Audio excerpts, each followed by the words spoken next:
Vengeance. Gold!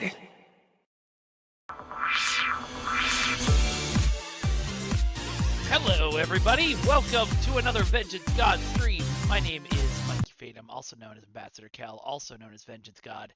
I am excited to see you all today. And Fragrance has reminded me that I forgot to open up my notifications window, so let me do that right now.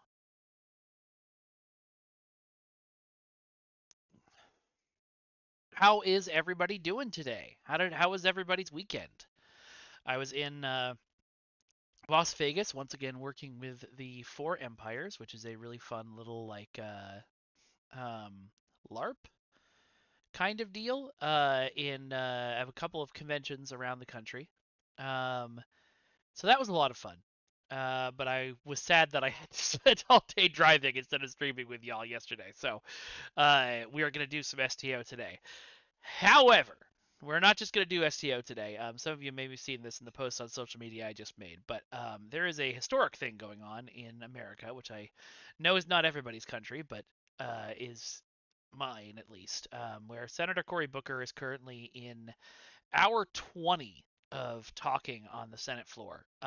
He is giving a speech to highlight the damage being done to our country by the current president and his billionaire puppet master, string holder, etc., etc. Anyway, I've been watching it all morning. It's really incredible, and yeah, Bozo administration. There you go. I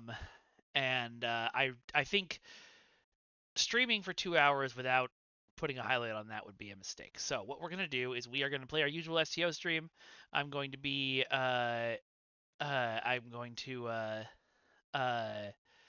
be answering your questions and talking to your talking about STO if you want to, but we are also going to be watching the speech as it goes on. So let me bring that up. Turn the sound back on. I just want to say that the answer to that question has to be. So again, this is hour 20. One of the things you'll see. Okay, Katrina, I'll see you over on Twitch. One of the things you'll see, and let me bring it up on the vertical video too. That I have not done before to try to help my neighbor in a time of moral crisis in our country. One of the things I may that be afraid, my voice may shake, but I'm going to speak up more. You will see happen is that people are going to ask questions, which means they're going to take over the speak-tating for a little bit to give him a second to breathe, because I can't honestly imagine talking for 20 straight hours. All right, let's get started. And it was said to me by a colleague. Oh yeah, what is the STO April Fool's Day joke today? But joy will come. I'm going to turn to my left because I always say that she's a senator, but she's had one of the hardest jobs in all of America, which is to be the Jesus, Altani, what was the rule change? I met her and I realized she could probably do anything. I know about that. Yes. Hey, Katrina. Hello. Booker, so I always say Thank you for reminding me to check on my lips today. There's a formal way I have to do this. So I see you, I love you, and I'm wondering if you have something to ask me. I yield for a question while retaining the floor. Well, Booker, we're a people of the book. People of the book. Okay, I am trying to load up what the STO April Fool's joke is this year. The books you believe in, what you read. We've heard everyone quote the Bible, philosophers, great thinkers and leaders, and you are one of them. And it has been my privilege to sit here next to you on this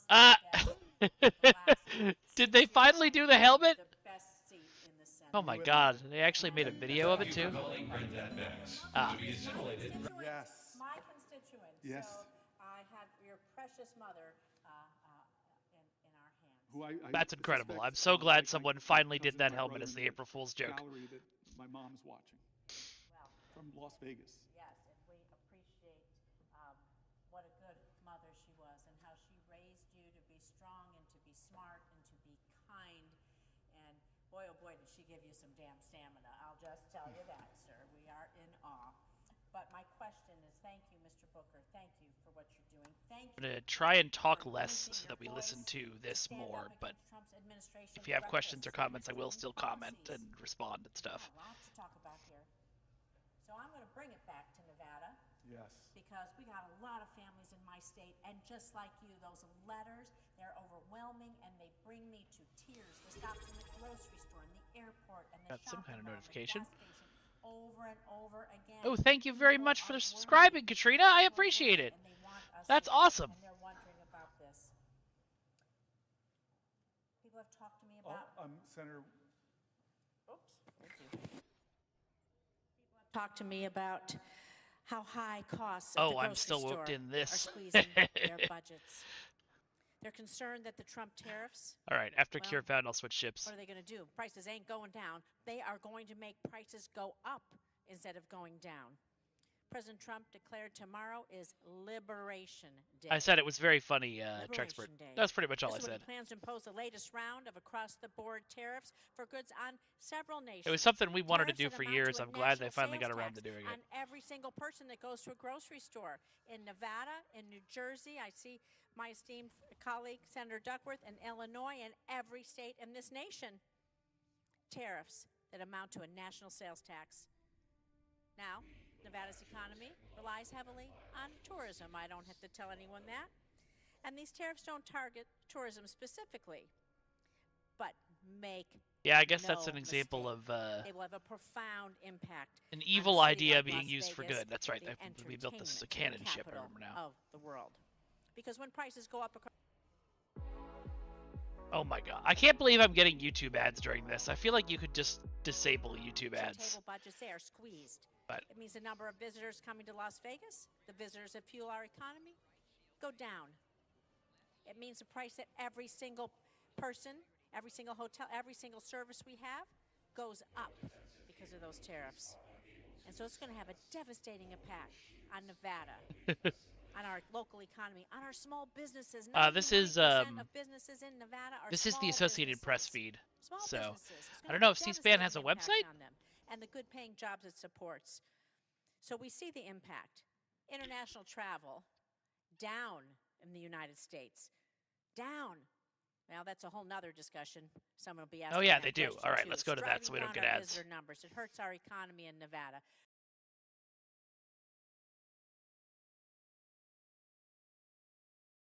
Except for the ad.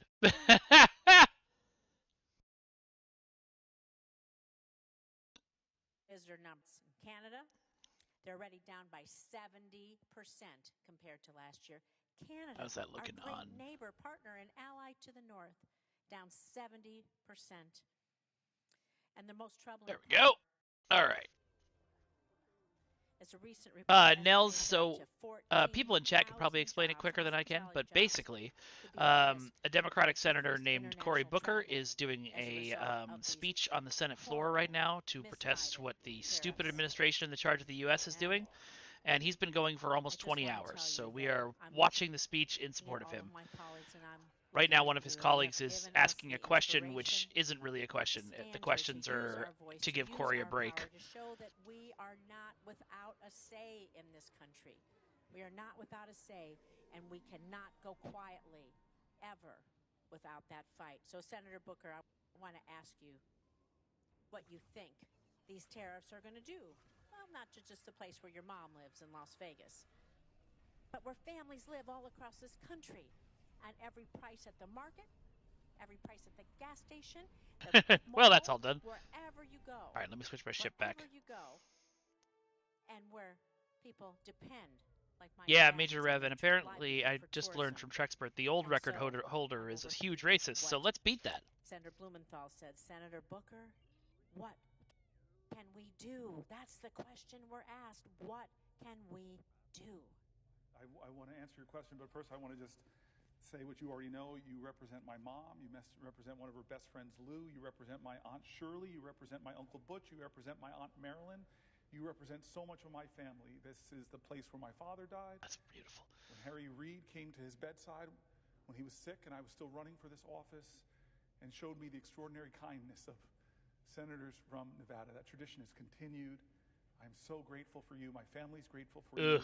I'm grateful that we were founders of the Black Jewish Caucus. And in fact, I keep this Juneteenth Seder When it comes to civil rights, that literally is a come to Jesus moment. As I think about Edon Alexander and all those Tracks for suffering, pure spite and deals with Satan, most likely. I'm just so grateful for our friendship and what we've done against anti-Semitism, what we've done for the Abraham Accords. You are somebody that you and I find a lot of ways to work with. So did they actually put the helmet in the game, or did they just make a funny post about it? Sitting in this row, me, you, Mark Kelly, and I always say that the best, often in the most difficult of circumstances, you see the best of people.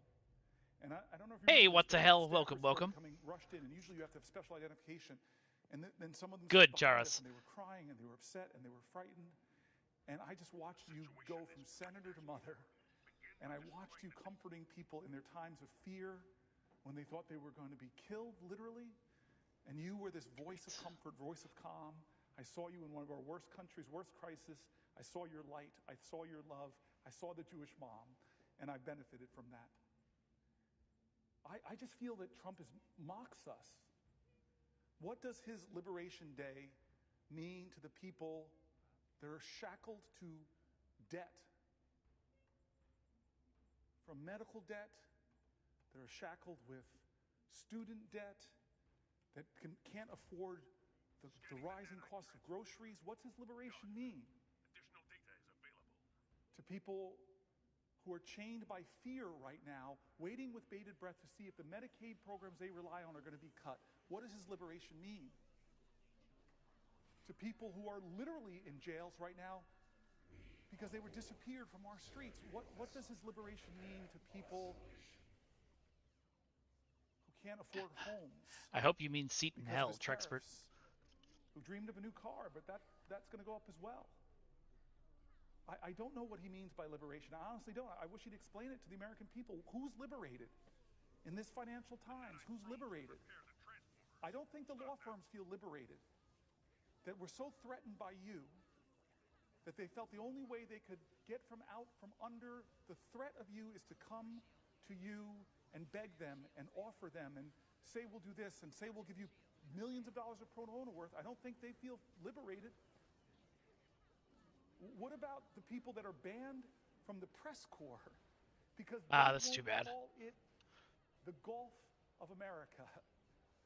There was a Republican in here earlier that just sitting and watching that Booker called out. It was pretty great. Freedom of the press. Do they feel his liberty?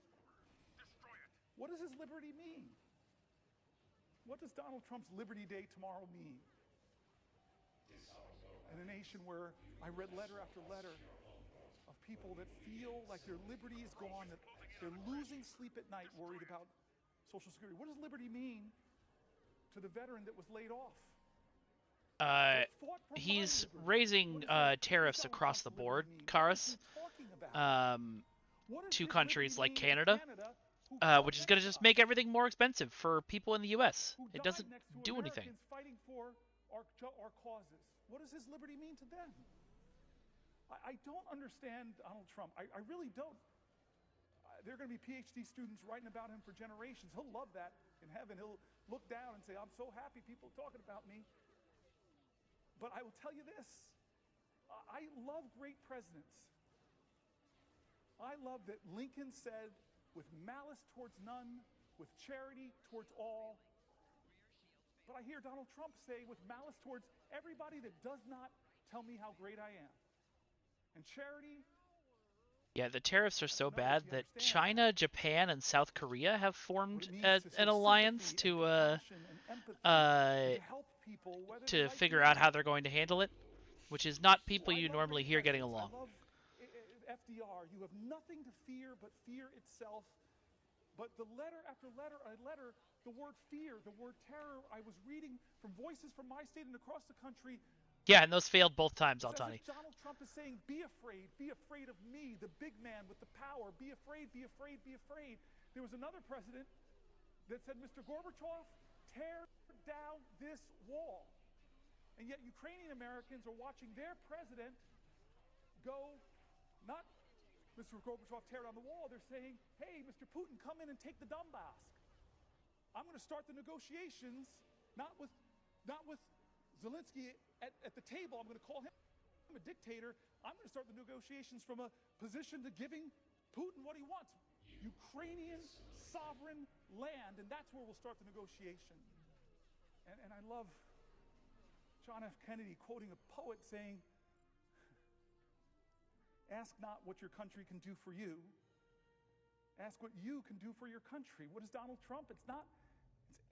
Ask not what your country can do for you. Ask what can you do for Donald Trump? Because I will threaten you until you kowtow. I will threaten to run primaries against you. If Yeah, you Evil don't Mark, fall in 100%. line and vote for things you know are wrong. I will terrorize your law firm unless you come to me and kiss my ring. I will make political your applications for your merger. I will drop cases against you. I will pardon you if, as he said in a recent pardon, he was a pro-Trump guy. I don't understand this. I really don't. And I don't understand how he tries to divide Americans. I got on a plane once. I'm on a plane and I'm juggling to put my carry-on up, and I get lots of reactions in airports. I have to say, on the whole part, good, but occasionally I think my colleagues next month should send me a Mother's Day card, because occasionally I get called, you mother, with someone following me. And so here I am putting up my overhead baggage, and I sit down next to two people, the presiding officer before this, my friend from Alabama, two Alabamans, one 80 years old, one 60 years old, mother and daughter.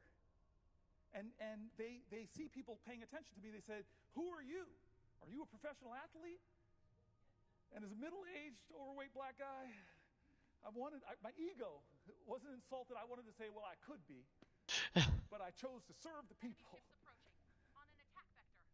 But no, I go, no, ma'am, I'm not. Well, who are you then? I go, well, I'm a senator. And we're so conditioned in America, if we meet a congressperson out and about, the first thing we want to know is, whose team are you on? My team or their team? It's us versus them, horrible dynamic of tribalism in our country. And I took a deep breath. I looked at these two great American women, and I said, ma'am, I'm a Democrat. And the woman next to me looks at me suddenly sour, and she said, I should have brought my Trump hat, and she wheeled it away from me. And immediately I said, you know what? I'm not going to dance to this tune. I'm going to scratch this record. And I looked at her and I go, oh my gosh, Donald Trump signed two of the biggest bills I wrote in Congress into law. I said the First Step Act, which we passed in this body, 87 votes. We would have got 88 if one of my dear friends and colleagues was not off trying to do whatever in the world and he wasn't here to vote on it.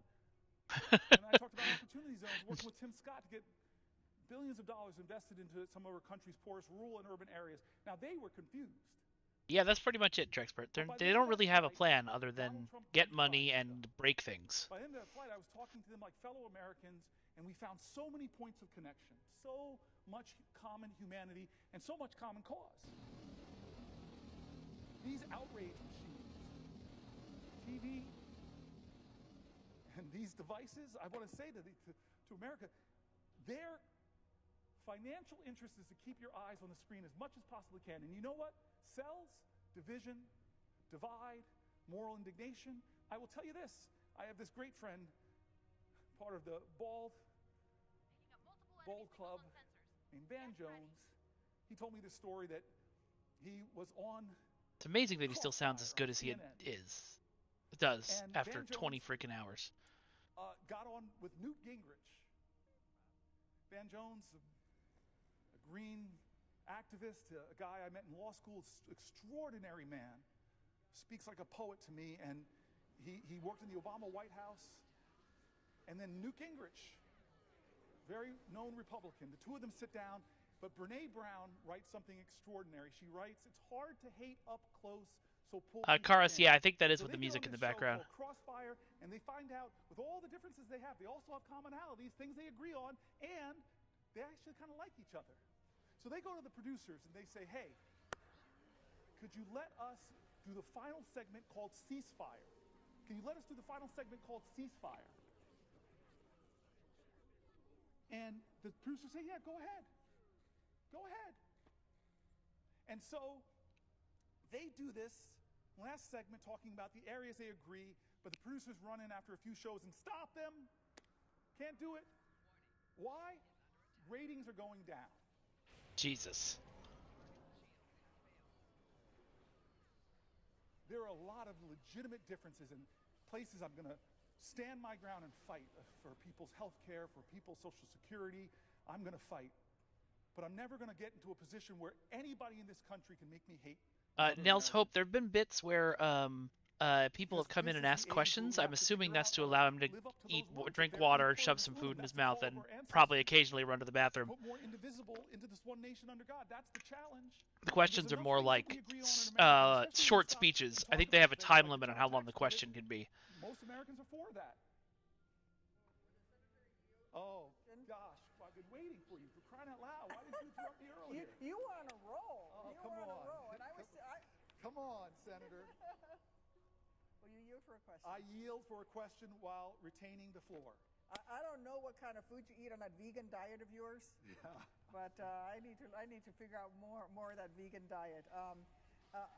One place where we can and do care that unites us as a nation is the role of our nation's veterans.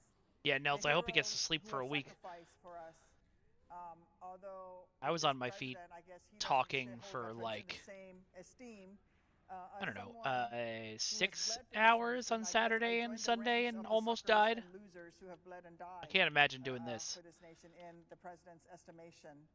But I just wanted to start off by saying thank you again, Senator Booker, for all that you're doing as you hold the floor today, but also every other day, to underline the pain and damage Donald Trump and Elon Musk are doing, not just to our country, but to middle-class Americans throughout our country. And tragically, that harm even extends to our nation's veterans, who have sacrificed so much to protect this country and keep Americans safe, who should be shielded from this needless chaos and uncertainty. Senator Yeah, they said Booker, something I like know you are 80,000 well aware that this veterans are being administration let go, is firing more which is veterans wild. than any other administration in modern history. It's been reported that this administration, in its first few months in office, has fired approximately 6,000 veterans from federal service across this country. This list of firing, especially at the VA, has resulted in operations for our veterans being canceled. We've seen reports of the Caregivers Hotline, a hotline that was set up to support the caregivers who provide medical caregiving. Like, to I their don't loved believe ones in the who serve and military in sacrifice and are general, now disabled. There are but if you're delays gonna in the have one, hotline you at least have to being take care of answered people who went and fought because for you. Donald Trump That should be fired basic. all of these veterans. There are people who support the crisis hotline were Whoop. also fired. I know this because some of them are my constituents and asked for help. How long I until have the one U.S. fully individual collapses? who served in the military for over Decades 2 probably if decades. it continues like this, Did Atomic such Fart. a It's good too job big on to the crisis fully hotline as collapse, a but frontline hey, person Doc answering Nader. the phone, trying to prevent their brothers and sisters from the idea of suicide. They did such a good job that they were promoted to be a trainer.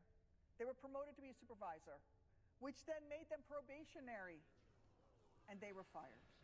We were able to Jesus. get some of these people their jobs back. Some of them are still out there without their jobs. This is what Donald Trump and Elon Musk has already done. This does not help our nation's veterans. This does not help our nation's heroes. If anything, it is a betrayal to them.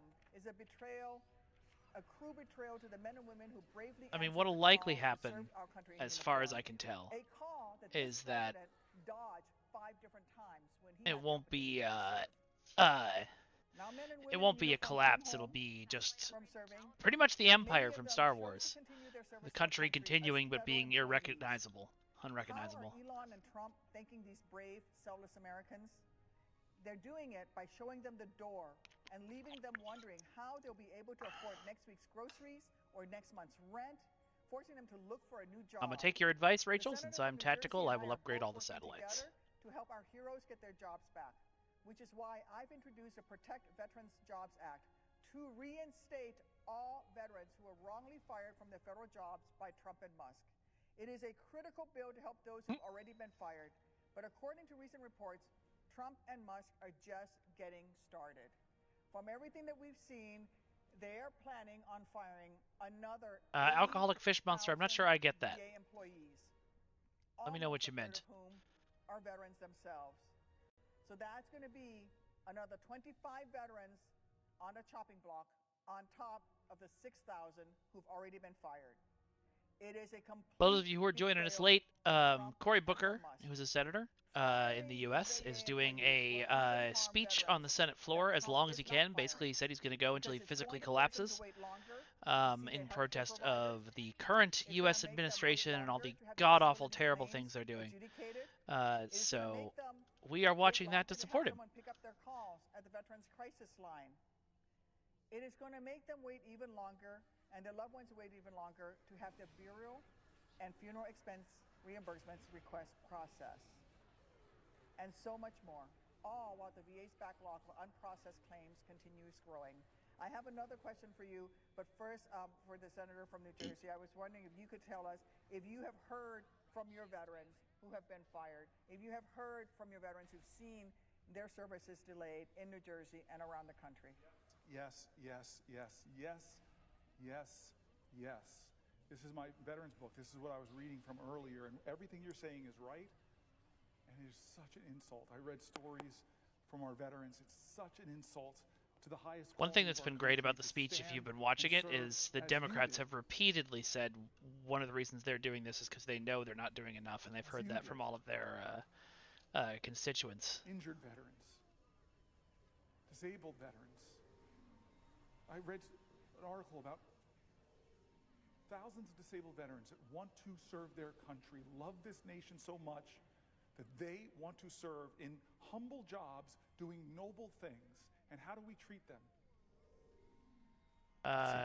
Voibel, I'm not sure People about being that laid either. off. A quarter of them are veterans from the VA itself, but this doesn't include veterans that do things for the Parks That's Service, great, our national Trexpert. parks. It's good Veterans news. that do things for us in the Defense Department, veterans that do things for us across this country. I found in my state some of the greatest leaders I have met in my state are veterans who are still serving veterans. And then veteran entrepreneurs, you know the data, they're incredibly successful. They create to our economy. The VA is cutting. I think that this one is handled, and I should go help the others. Businesses. I don't understand how you can say out of one side of your mouth you honor and respect our veterans, which is not what our president's always said. Dear God, what he said about John McCain. I still remember John McCain is in a town hall with Barack Obama fighting fiercely Yeah, let me know, Rachel. to be the president of the United States, and somebody gets up and says that Barack Obama, as if it's an insult, it's not, is a Muslim or something, and he grabs the mic back and corrects her. One of his voters, he corrects her on national TV. This is wrong. He's a guy who loves his wife, Christian, loves his family. I mean, that is character and honor. Can you ever see that from our president now? And this is how wrong I was. And I want to admit, I've made mistakes. I've been wrong. I remember where I was when he said... That would be great, Altani. Musk literally bought votes in the Wisconsin one. Are not heroes. I said to the people that were with me, there goes his 15 minutes of fame. I thought that was the end of Trump. But somehow you can become president of the United States when you insult the veterans who serve. I want to read you, and I know you have another question, but can I read you? I don't know, John Lewis and John McCain, the two Johns are coming up a lot in so far my 20 hours. But I want to read you this. I want to read this when you were here. That is also good news, Trexpert. Thank you for bringing the good news today. Let me all tell you, this is John McCain writing. Let me all tell you what I think about the Pledge of Allegiance, our flag and our country. I want to tell you a story about when I was a prisoner of war. I spent 5 years in the Hanoi Hilton. In the early years of our imprisonment, the North Vietnamese kept us in solitary confinement, or 2 or 3 to a cell. In 1971, the North Vietnamese moved us from these conditions of isolation into large rooms with as many as 30 to 40 men to a room. This was, as you can imagine, a wonderful change, and was a direct result of the efforts of millions of Americans, led by people like Nancy and Ronald Reagan on behalf of a few hundred POWs 10,000 miles from home. One of the men moved into my cell was Mike Christian. Mike came from a small town near Selma, Alabama. He didn't wear a pair of shoes until he was 13 years old.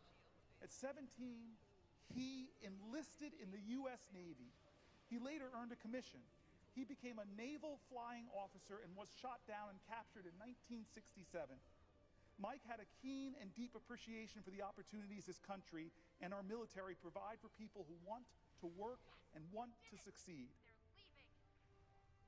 The uniforms we wore in prison consisted of a blue short-sleeved shirt, trousers that looked like pajama trousers, and rubber sandals that were made out of automobile tires. I recommend them highly. My pair lasted my entire stay. As a part of the change in treatment, the Vietnamese allowed some prisoners to receive packages from home. And some of these packages were handkerchiefs, scarves, and other items of clothing. Mike got himself a piece of white cloth and a piece of red cloth and fashioned himself a bamboo needle. Over a period of a couple months, he sewed the American flag on the inside of his shirt. Every afternoon before we had a bowl of soup, we would hang Mike's shirt on the wall of our cell and say the Pledge of Allegiance. I know that saying the Pledge of Allegiance may not seem the most important and meaningful part of our day now, our day in the Senate, but I can assure you that for those men Oh, that would be in great, that Nels. stark prison Wouldn't that be cell, great? it was indeed the most important and meaningful event of our day. One day, the Vietnamese searched our cell and discovered Mike's shirt with the flag sewn inside and removed it. That evening, they returned, opened the door of the cell, called for Mike Christian to come out, closed the door of the cell, and for the benefit of us all, beat Mike Christian severely for the next couple of hours. Then they opened the door of the cell and threw him. Thank you for back the to follow, cell. Alcoholic Fish Monster. He was not in good shape. Okay, let's just say no, We tried no, to but comfort and take care of him as well as we could. The cell in which we lived had a concrete slab in the middle of which we slept, 4 naked light bulbs in each corner of the room. After things quieted down, I went to lie down and go to sleep. As I did, I happened to look into the corner of the room. Sitting there beneath that dim light oh bulb Jesus, Altani. with a piece of white cloth, a piece of red cloth, another shirt, and his bamboo needle was my friend, Mike Christian, sitting there with his eyes almost shut from his beating, Jesus. making another American flag. He was not making the flag because it made Mike Christian feel better. He was making that flag because he knew how important it was for us to be able to pledge our allegiance to our flag and our country. Duty, honor, country. We must never forget those thousands of Americans who, with their courage, with their Ultron, sacrifice, with today, their what's going on lives, today made is those deeply words important, live and I feel forever like love. That is our it veteran. would be silly to just That is you. stream today without You, my friend. making sure that I'm shining a spotlight on it. And Trump is So to coming a certain after extent, them. yes. Those are coming after them. They're firing Because them everything right is now. political And right now. Are we silent, America? Are we silent when the bravest amongst us, the most honorable amongst us, the most noble amongst us are losing their jobs? Did you speak up when they came for American veterans? When they fired them for no good reason? What did you do? What did you say? I say no.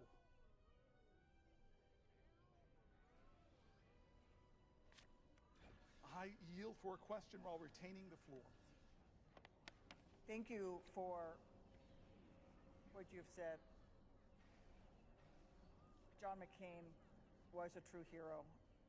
He said the same thing to me when I first met him. I do have a question for you, which will come later. but I don't know what I would tell you that's about, the Ultron. story of how I met John McCain. I was recently wounded. Within weeks of being able to finally sit up for the first time, I was in physical therapy. And Yeah, to a Senator certain McCain extent, came to Altani. visit us. And the nurses and occupational But I'm not therapists doing and this for physical view therapists counts. came I know I'm running only in going to get, and said, Senator McCain, you know, this is maybe at Captain most 60 Duckworth. people today, She because was- it's an she's a STO hero, day. just like you, and said to me, "You're a But hero like Senator McCain." I could just crack jokes. I'm just We going were to both shot down. Senator McCain looked at me get this and for a said second. in that voice, I could crack jokes. I could just play STO and talk about STO today. Whether you know or not, Cory Booker is on hour 20 of talking on the Senate floor in order to try and shine some light on and protest the terrible things that are happening in the United States, and that is more worth supporting. I actually have a feeling I'm going to lose some viewers over this because I know there's some fairly conservative STO fans, but it's too important. I can't not do it. So I don't think calling it Lolitics is a good idea.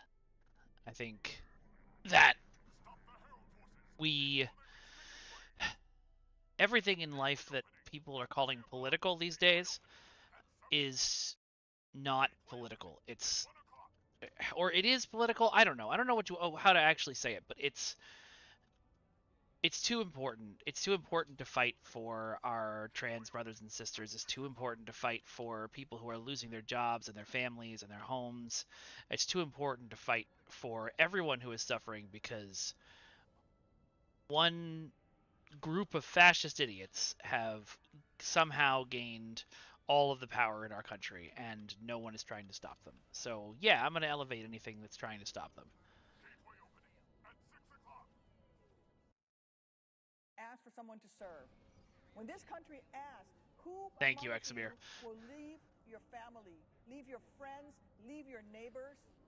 Yeah, there's a bunch of old books that are kind of interesting reading about Not for your mom, not for your dad, not for your family members, but strangers who will never know your name, about sabotage, who will like never know low-level your sabotage in a sacrifice. situation Who like among you this. will do that? Those might be good historical Thank reading, God that from you know, Lexington and for Concord, context and perspective. from Iwo Jima, from Drang Valley, from Kandahar, from Fallujah.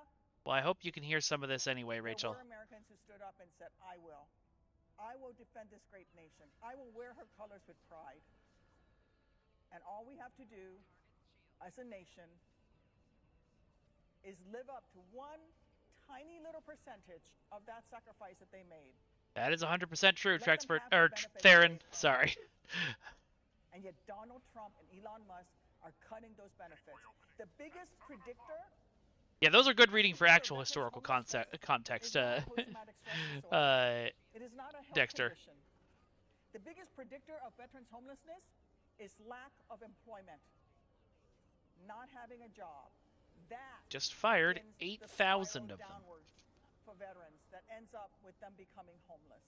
And I will tell everyone in these chambers and in this nation, we are all Yes, those are all great choices, when a Altani. veteran Again, laid their for head historical down on the context. very same streets that he or she defended to sleep that night. We are all dishonored. The VA has done tremendous work to fight veterans' homelessness, and that has been a bipartisan effort.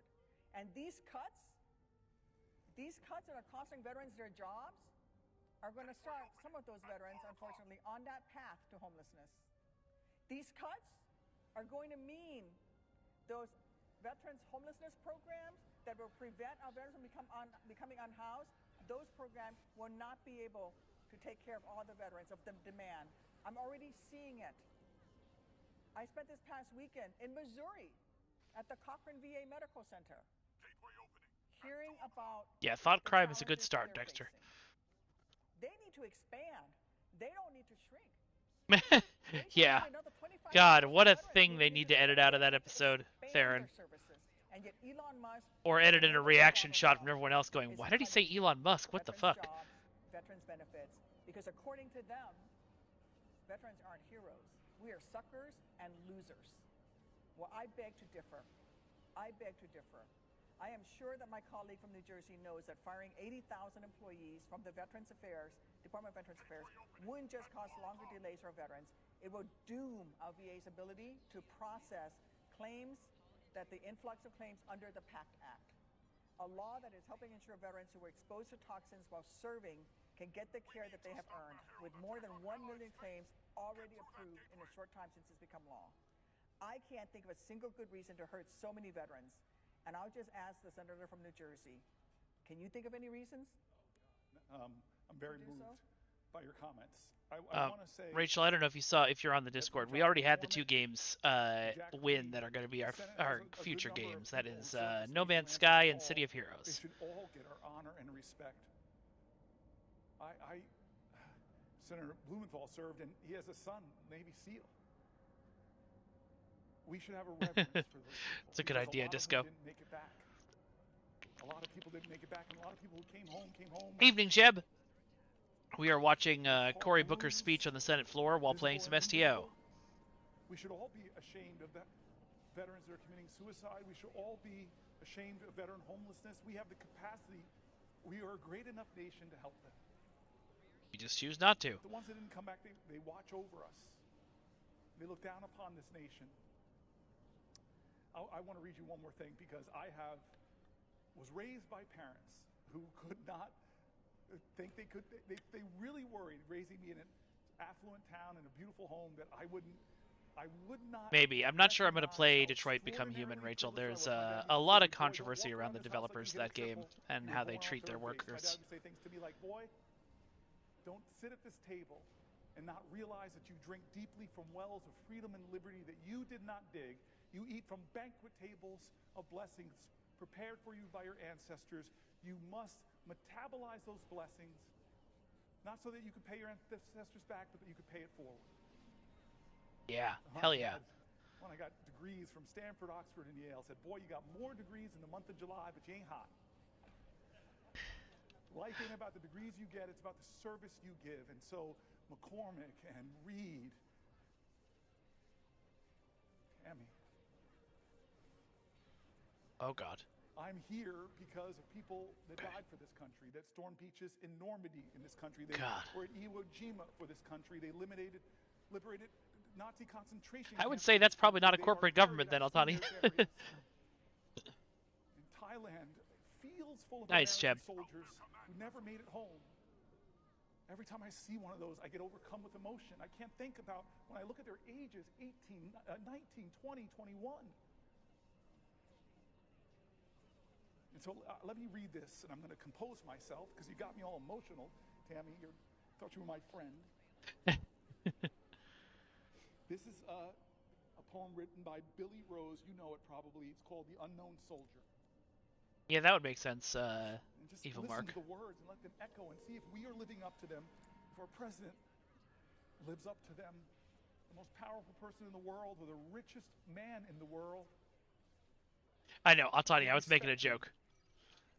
Because if they have empathy, it doesn't sound like a corporation. And the flowers there are splendid, with the tears from a mother's eyes. I Oof. stood there not long ago with roses for the brave, and I suddenly heard the voice speak out of the grave. "I am the unknown soldier," the spirit voice began, "and I think I have the right to Exactly, ask some Theron. questions man to man. Are my buddies taken care of? Was their victory so sweet? Is that big reward you offered selling pencils on the street? Ooh. Did they really win the freedom they battled to achieve? Do you still respect that croix de guerre above that empty sleeve? Does a gold star in the window now mean anything at all? I wonder how my old girl feels when she hears the bugle call. And that baby who sang, 'Hello, Central, give me no man's land.' Can they replace her daddy with a military band? I wonder if the profiteers have satisfied their greed. I wonder if a soldier's mother ever is in need. I wonder if the kings who planned it all are really satisfied. They played their game of checkers, and 11 million died. I am the unknown Cool, soldier, Rachel. and maybe I died in vain. But if I were alive and my country called, Destroy it. I'd do it all over Drawing again. power from the gateways. You'll need to shut the gates down, or we won't be able to destroy it. Thank you, Senator.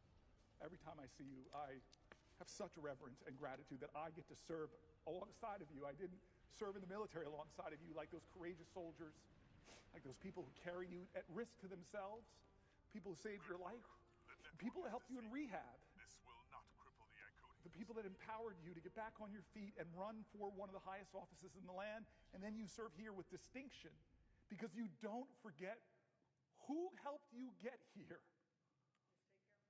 Exactly. And my dad, who's in heaven, with a lot of the other good folks from American history, I don't know what he'd think of his son, but I know he'd be proud of you. Oof. All right. Let's talk about the economy.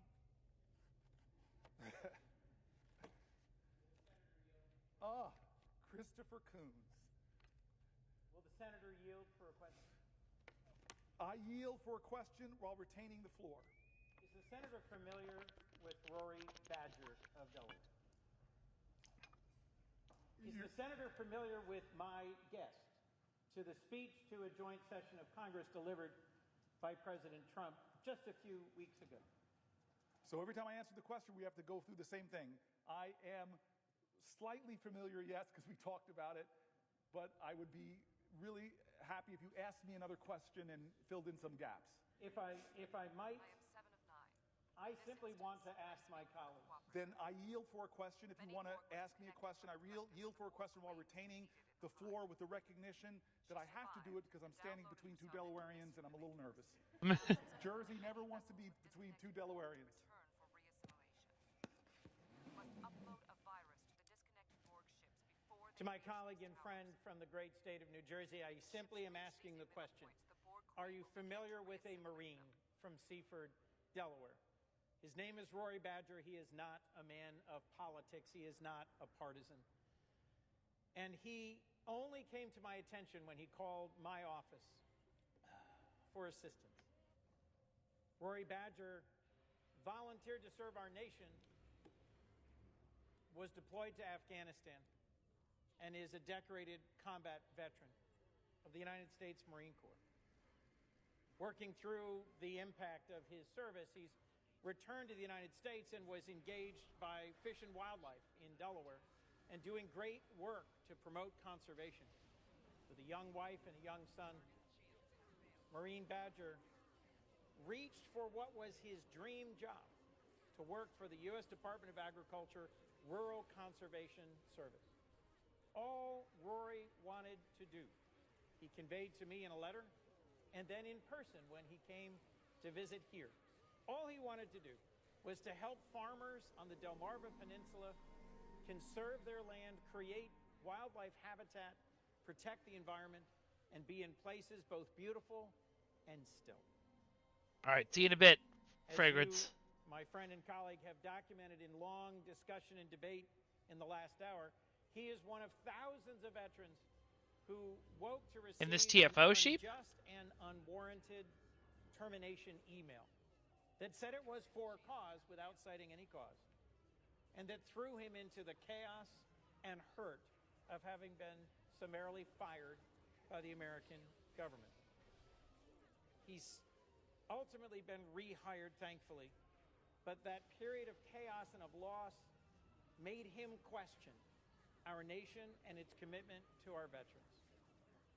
I will share with my colleague, had the opportunity to visit with our friend Senator McCain to the prison where he was imprisoned for 5.5 years, tortured repeatedly, and lived through the experiences you've just shared of fellow veterans risking their lives to do the most simple thing that we take for granted at the beginning of every day here, to pledge allegiance to our flag. I had a chance on visiting the Hanoi Hilton with our friend and former colleague, Senator McCain, to ask him a simple question, which was at the end of his describing the period when friends were beaten horribly, when some were killed, and when his Vietnamese captors told him, "We found out who your father is, a 4-star admiral, and so we will release you any day." I simply asked him, knowing that you could at any moment on any day raise your hand and say, "I will accept your offer and go home," how How did you endure another 5 years of torture and imprisonment? His answer simply, to do so would not have been honorable. My question to you, my friend and colleague, was the firing of Rory Badger honorable? Is the leadership of our current administration in its treatment of our veterans honorable? Is the value shown by the decisions being made by Elon Musk and his team at Doge honorable? Are we putting at risk the very honor of our nation in the mistreatment of the veterans of this country? This question I put to my friend and colleague. I thank you, Senator Kuhn, by your strength of voice, by your tone, by the colleague and citizen that you invoke. You are saying the answer with strength, my friend. Okay, yeah. Exactly, Voible. How do we judge our nation?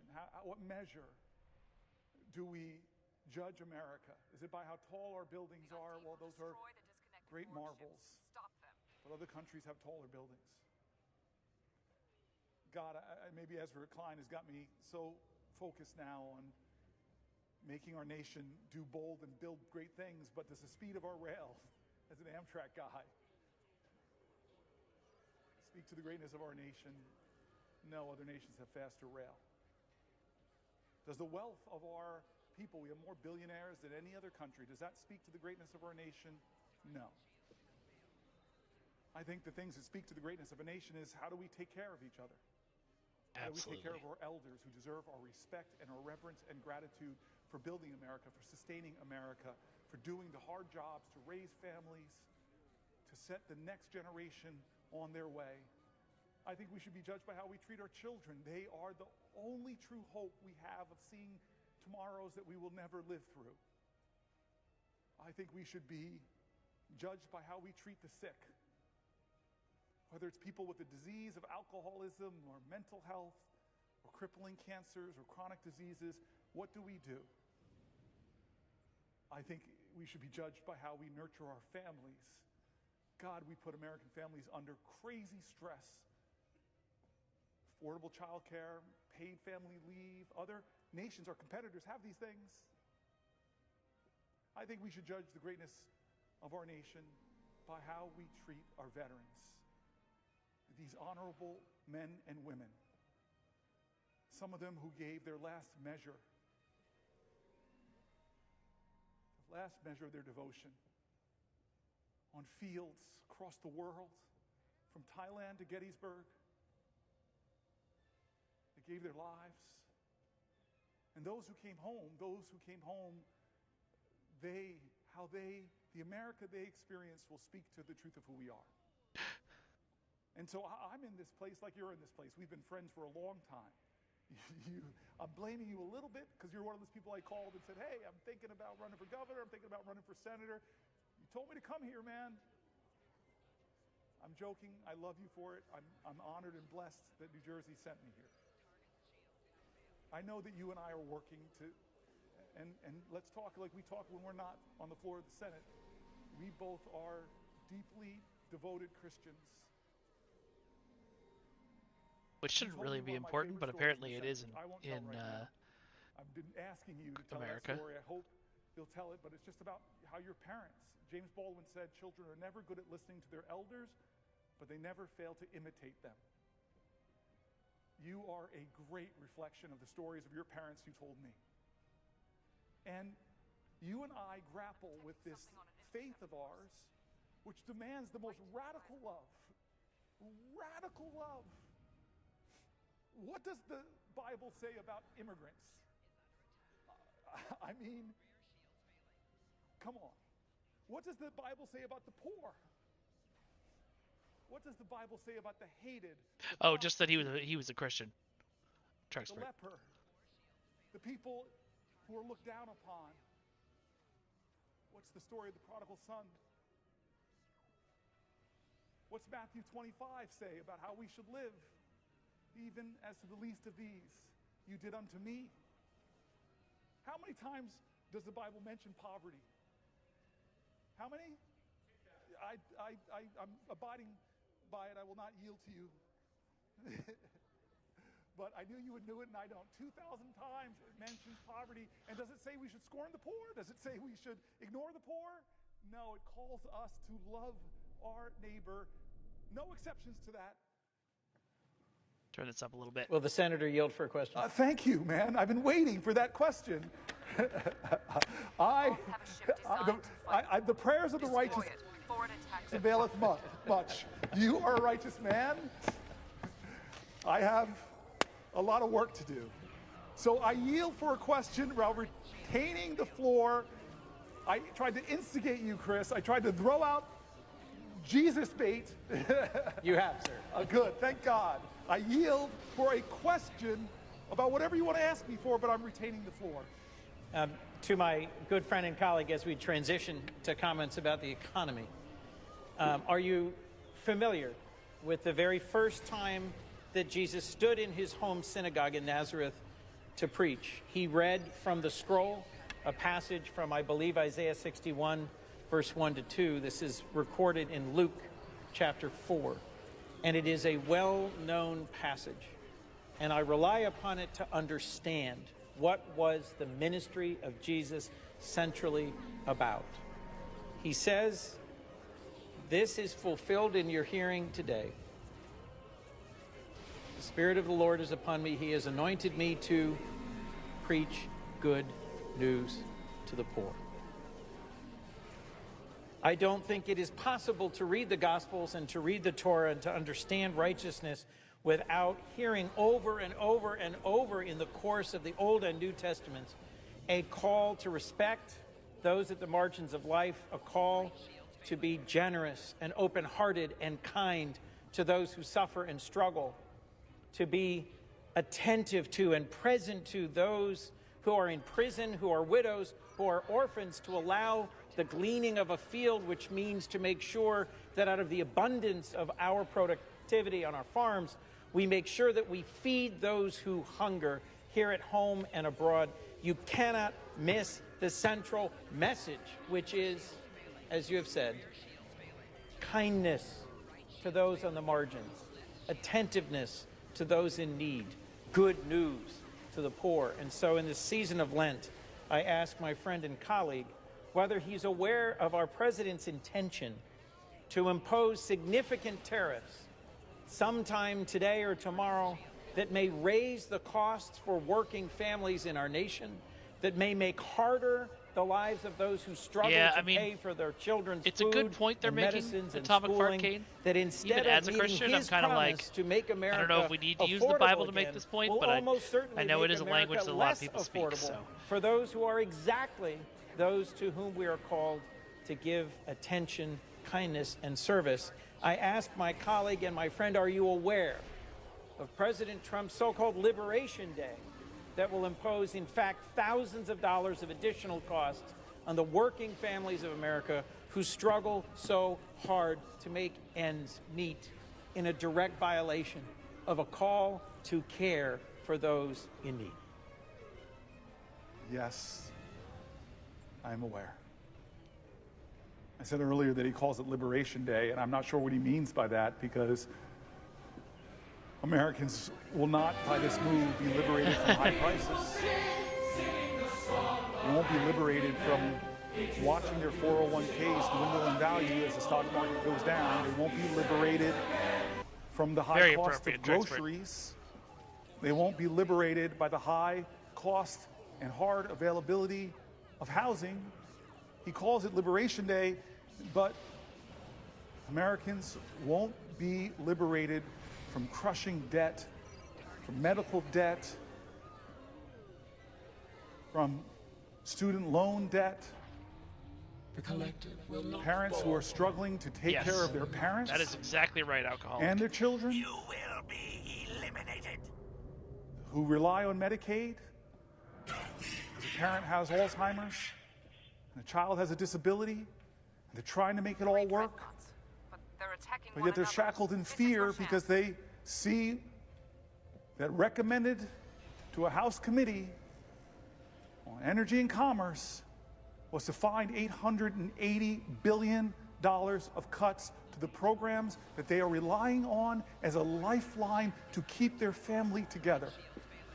Who's liberated? Who's liberated by the tariffs that he's going to come and bring onto a country where half this nation is dealing with? I don't know if that would be an tough, effective sub goal, tough Rachel, but we can economic try it. reality. People give me subs to Half of the see me renters fly in a this California country, class. Let you me and I know were in chat. both local leaders. We know it is technically the definition of housing insecurity if you are paying more than a third of your income on rent. Chris Coons, you love people, you know people, you travel Delaware. It's a much smaller state. I do say that with some little bit of twisted non-Christian arrogance and from New Jersey looking down. But you know people in your state. I've been with you in your state. You're connected to your communities. Yep, that's 100% correct, Drexpert. So you know people that are struggling just to make ends meet. You know people that are one emergency away, like a car accident or sickness that forces them to miss a week of work and a paycheck, that will throw their lives in financial ruin.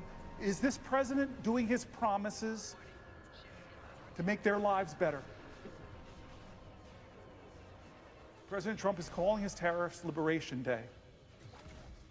Do you think Canada feels liberated from the bully neighbor that is Donald Trump? Do you think Greenland feels liberated from the bully nature? Do you think Panama feels liberated?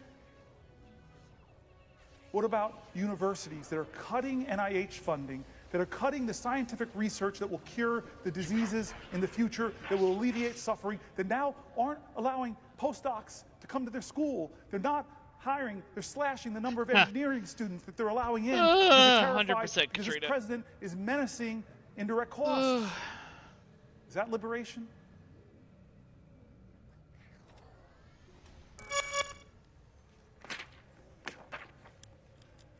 "71 days in, now 72 days.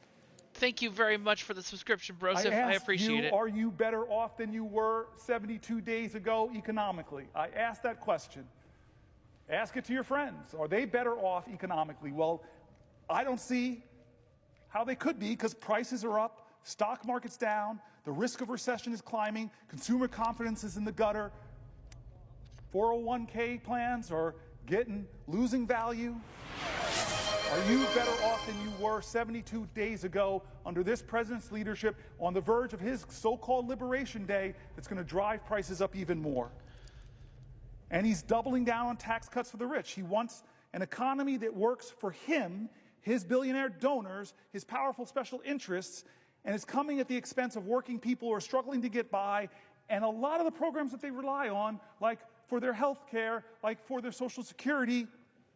He wants an economy where the richest people get the biggest tax cuts, where the largest corporations, heck, they may get to skip out on taxes altogether. And where hardworking Americans are getting crushed by rising food prices and rising rents. This idea that that might trickle down. No, it's definitely a different Mike, Broseph. But we know it doesn't I just work. found my... He's actually, continuing I the same now take the reckless time to economic try and approach he used in his first term. plug it in. Massive tax cuts that I inure just mostly found to my the mic that wealthy, I'd lost last unchecked week. spending, So I've been using my headset spending, mic, but big holes in our national debt, trillions of dollars of more debt, and no serious plan on how to pay for any of this thing that he's doing. From Social Security to public expert health, no, as far as I to know. education, to support children with disabilities and scientific research, the safety nets that millions of people depend upon. Here's the New York Times. Trump's policies have shaken a once solid economic outlook. This is from March 7th. President Trump inherited an economy that was, by most conventional measures, firing on all cylinders. Wages, consumer spending, and corporate profits were rising. Unemployment was low. The inflation rate, though higher than normal, was falling.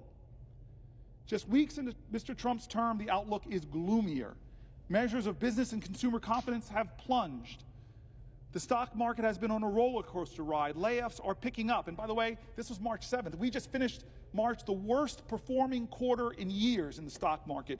Back to the article. Layoffs are picking up, according to some data, and forecasters are cutting their estimates for economic growth this year, with some even predicting that the U.S. gross domestic product could shrink in the first quarter. And some commentators have gone further, arguing that the economy could be headed for a recession, a sharp rebound in inflation, or even the dreaded combination of the two, stagflation.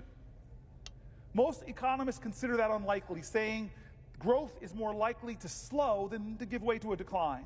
Still, the sudden deterioration in the outlook is striking, especially because it is almost entirely a result of Mr. Trump's policies and the resulting uncertainty. Tariffs and the inevitable retaliation from trading partners will increase prices and slow down growth. Test. Can you hear me? Cut will push up Can you hear me? unemployment. Looks like It it. could lead government employees and contractors to pull back on spending while they wait to learn their fate.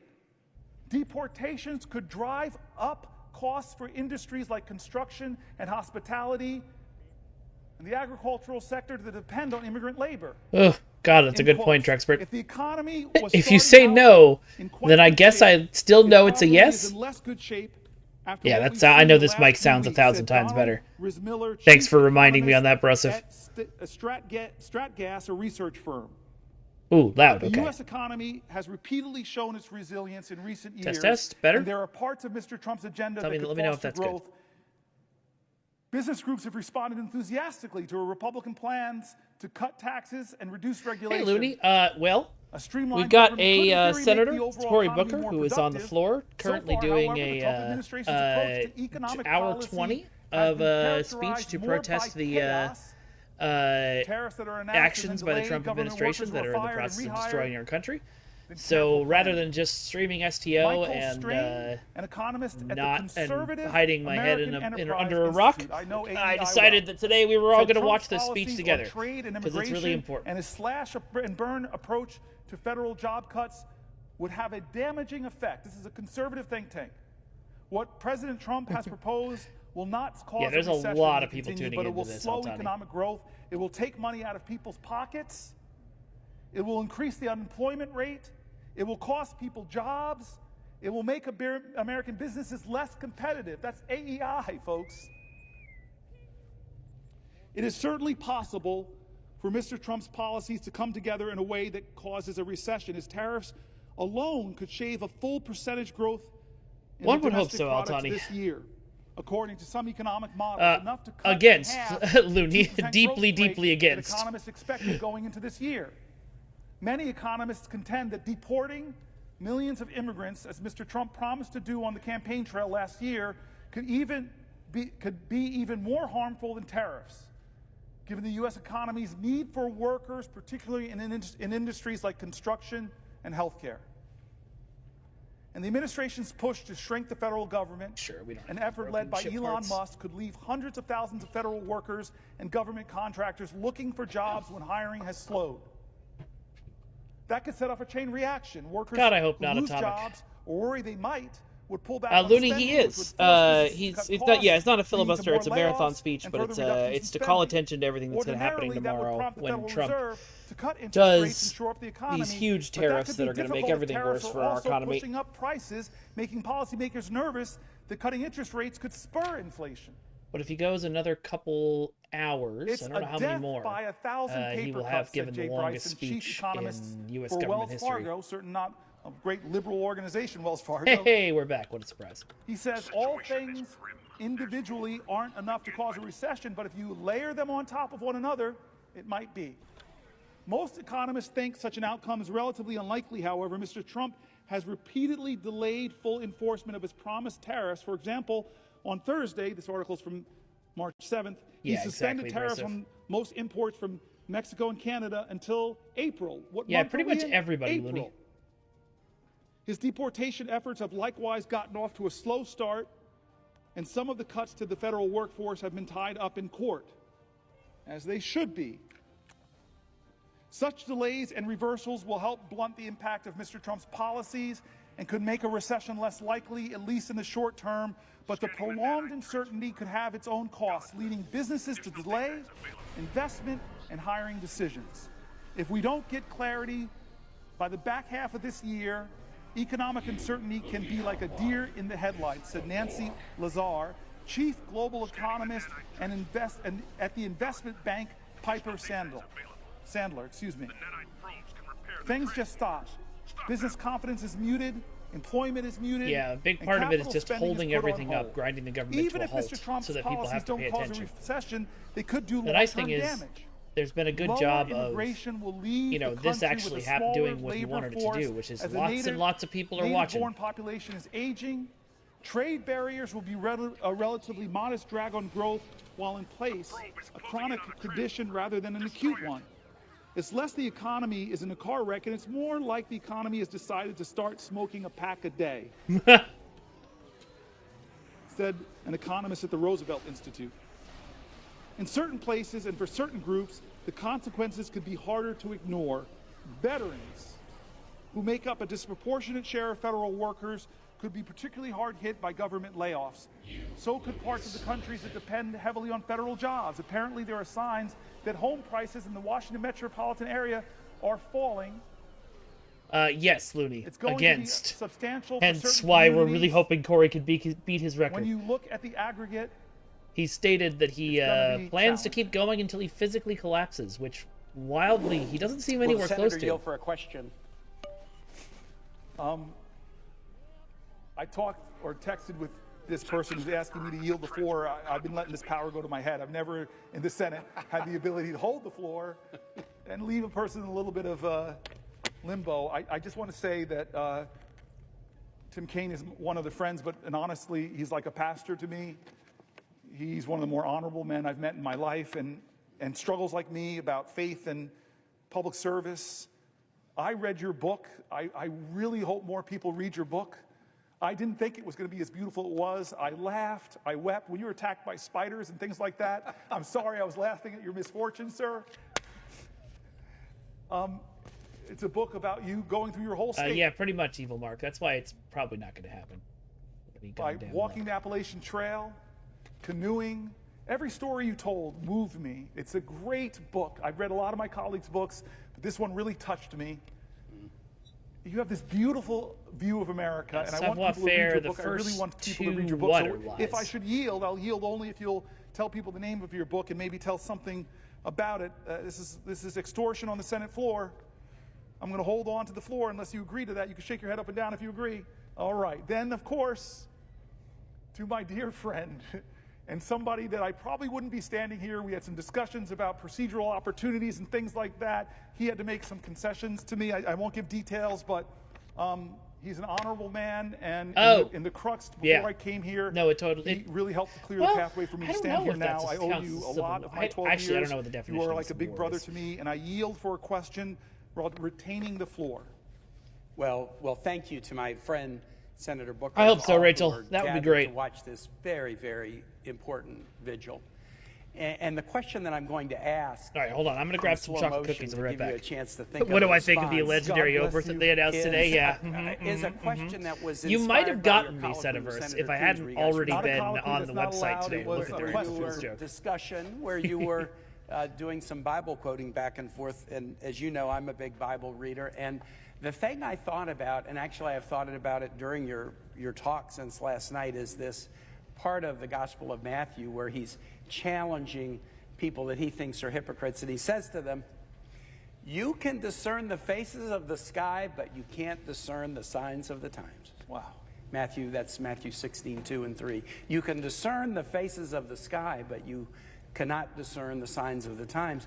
The way I view this vigil that you have been powerfully engaged upon is you are attempting to discern and explain the signs of the times to your colleagues and to our country. Rachel, if you're going to throw that bet, you got to pick when he's going to And pass I'd out. like to ask you one question about the signs of the times economically to follow the discussion. veterans of are what getting we're treated seeing. like But shit. then I want to ask you a question about the signs of the times more in And they the are nature extremely of mad our about it. democracy. So to begin on the economy, you walked through how strong the economy was on the day this president was inaugurated. And 2 months later, All right, so the we got a bet. challenges of a volatile stock market, the challenges of rising prices, the challenges of declining consumer confidence, the All right, I'm briefly gonna mute challenges while I chew. of predictions that there might be slow growth or even a recession. We will have a vote on the Senate floor tomorrow about Canadian tariffs based on a resolution that I've introduced that we will have a vote on. You talked at length about those tariffs and the effect that they have on Americans, as Mr. President and others. As I've traveled around my Commonwealth, my farmers and my small businesses, they've seen it before. They saw it in Trump Term 1. They know how dangerous it will be. They don't want to pay more for groceries. They don't want to pay more for building supplies. Farmers don't want to pay more for fertilizer. My shipyards don't want to pay more for aluminum and steel. They were promised that they would pay less, not pay more. They don't want to be part of a campaign to demonize a nation that has been a friend of the United States and stood side by side with us in every war since the War of 1812. They don't want to be part of a juvenile assertion by this president that sovereign nation is the 51st state. They don't want to be part of a name-calling effort to call the prime minister of a sovereign nation governor. They're trying to read the signs of the times. Why? Okay. Is this let's try to keep the wild conspiracy theories out of my strong chat. Economic hand, doing so much so quickly to both hurt us economically, but also to tarnish a relationship that has stood the test of time. I don't think the ally. English monarchy would be wanting our country to be doing the things it is doing his now. goal is America first. We would all agree, as members of this body, in America first, but we would all passionately disagree with America alone. What is America alone gonna get us? What will we turn to? Who will we turn to when the allies that we've spent decades I don't even know who Mike Spark is. That's with now weird. feel pushed aside? Yesterday, China announced that they were going to be working with Japan and Korea on a free trade zone, possibly to respond to U.S. tariffs. Other nations are having to engage in hedging behaviors because they thought we were friends, and now they doubt that. Thanks, Looney. I appreciate it. Anymore. And so, as you look at the signs of these economic times, and then I'll get to a second question about the signs of the times in our democracy. Racism and a lot of how other are we to systemic understand misogyny, this? And more importantly, systemic transphobia. How are we best to rectify it? How can a lot of stuff we have to wreck. Stand up for our families and reduce their burdens, not increase them? How can we stand shoulder to shoulder with linked arms with our allies to face off against adversaries? Reflect on the signs of the times and point us in the right direction. Please, question mark. I appreciate that. I'm going to try to keep it short, but I want to reminisce with you about something that, do you remember in the Trump's first term? Am I saying I am used corrupted? a national security waiver I'm saying to put tariffs on Canada then? Yes. Fringe and my theories citizens really with very little remember, 'cause evidence backing them up are often But do you extremely remember, dangerous. we had a Foreign Relations Committee meeting, and a leader in I don't want to embarrass the leader, but a leader from Canada came, it was a woman, and she sat there. It was a bipartisan group together. You do remember this? Yes, I do. So she sat there, and then she started very slowly going back to the War of 1812 and marched through Canadian-American history. I confess I have a degree in history, but I didn't know all this history. But these amazing stories of Canadian sacrifice to stand next to Americans, to die next to Americans, to fight for America, to join our artists, our cultural communities, our arts, our agricultural communities, all the things we've done in hand to make both of our nations stronger and more prosperous. And then she looked at us and said, and then your president, in a sense, calls us a national security threat. Chip damage? Yeah, except when it goes into huge burst damage like the U.S. is dealing with right now. Us. And I remember the silence around that committee table. I felt like, the giant problem that we're all dealing with right now this is such an ally, is such capitalism. a friend, such a because the giant problem with capitalism of us is that everybody is focused on money, and that leads to folks like Trump and Musk taking over. Her litany was so admirable. And then she looks at us, a national security waiver to put hardships on our economy, national security waiver to put tariffs on. And they hurt Americans, and they embarrassingly hurt our northern neighbor. But I thought that was bad enough. Mm-hmm. And now... No, I'm running all TCL audio. What kind of bully are you? What kind of mean spirit... It's full again. Do you look at your northern neighbor and say, I'm going to call you governor, not with the title you earned by the people that put you in that office? It is the worst kind of behavior, and nobody calls it out. Of our Republican colleagues, not enough of them call it out, I should say. So we are in, as I read in that article, in an economic crisis, and I question how long will we wait? Not that. Until more of us join in a chorus and saying enough is enough. I don't know the answers. I don't know how we can stop him, but I know we did in the first term. We pushed back on him successfully on his attempts to try to take health care away from tens of millions of Americans, and we can do it again, but more people have to do things differently. They have to do like we've been talking all day, and I'll turn to my colleague again. As John Lewis called us, get in good trouble, necessary trouble, heal the soul of America. We have to do more and follow the examples of our forefathers and foremothers who never gave up, with conviction and determination, with an indefatigable spirit, unyielding grace. They continued time and time again, pushing back and bending the arc. It's our turn. What are we going to do? Someone was complaining in Reddit chat that the new pulse phasers activate our digital audio way too often, which is kind of hilarious. I yield for a question, but I will retain while retaining the floor. This is a question about the signs of the times in our democracy. We will celebrate 250 years of American democracy in 2026. And I want it to be a celebration. Not a coronation, not a requiem, not a wake, but a celebration.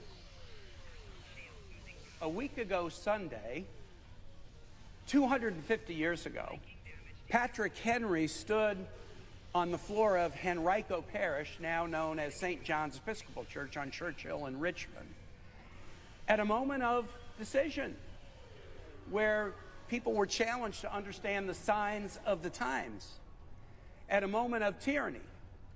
And he asked the immortal question, and I almost view your vigil as asking the same question about where we would stand in such a moment. And there were different forks in the road, a phrase that has attained some meaning recently. And Patrick Henry said, as for me, give me liberty or give me death. You're giving a liberty speech, my colleague. You're giving a liberty speech as the nation begins to think about 250 years of democracy. The opposite of liberty, that which Henry was fighting I think that's a good idea, was Ramona. tyranny. Was tyranny. I am one that believes that we should mark anniversaries. We shouldn't just act steady state like this country was ordained and will just go on forever regardless. We're coming up on 250 years of American democracy, and there is a live question about its continued existence that this generation is grappling with. Be careful. I don't know what's waiting for us at the bottom. Henry gave that speech at St. John's Church, and a few months later, July 4, 1776, the U.S. declared its independence from England. And our history in this new chapter began. And at various points along the way, during the 1850s, say, or during the 1950s, I hope I won't get a copyright strike for C-SPAN. I think this is in the public interest, but if I do, I do. Whether the experiment will continue or not. Some of our national symbols have some unusual aspects to them that point to this experiment. We have a national anthem that ends with a question, not an assertion, not a declaration, but whether the flag will still stand over the home of the free and the land of the brave, question mark. The state flag that you'll be able to get out of jail. adopted Thanks, on Dales. July 5, 1776 is a most unusual Might become flag. necessary eventually. It has a woman representing Roman virtue standing astride a deposed tyrant whose crown is knocked off, who is holding a broken chain in his hand that he's laying on the ground. It's one of only 6 state flags with a woman on it. It's the only state flag that features toplessness, which occasionally creates some raciness in schools as students ask about it. But it's also the flag with the most unique state motto of any state.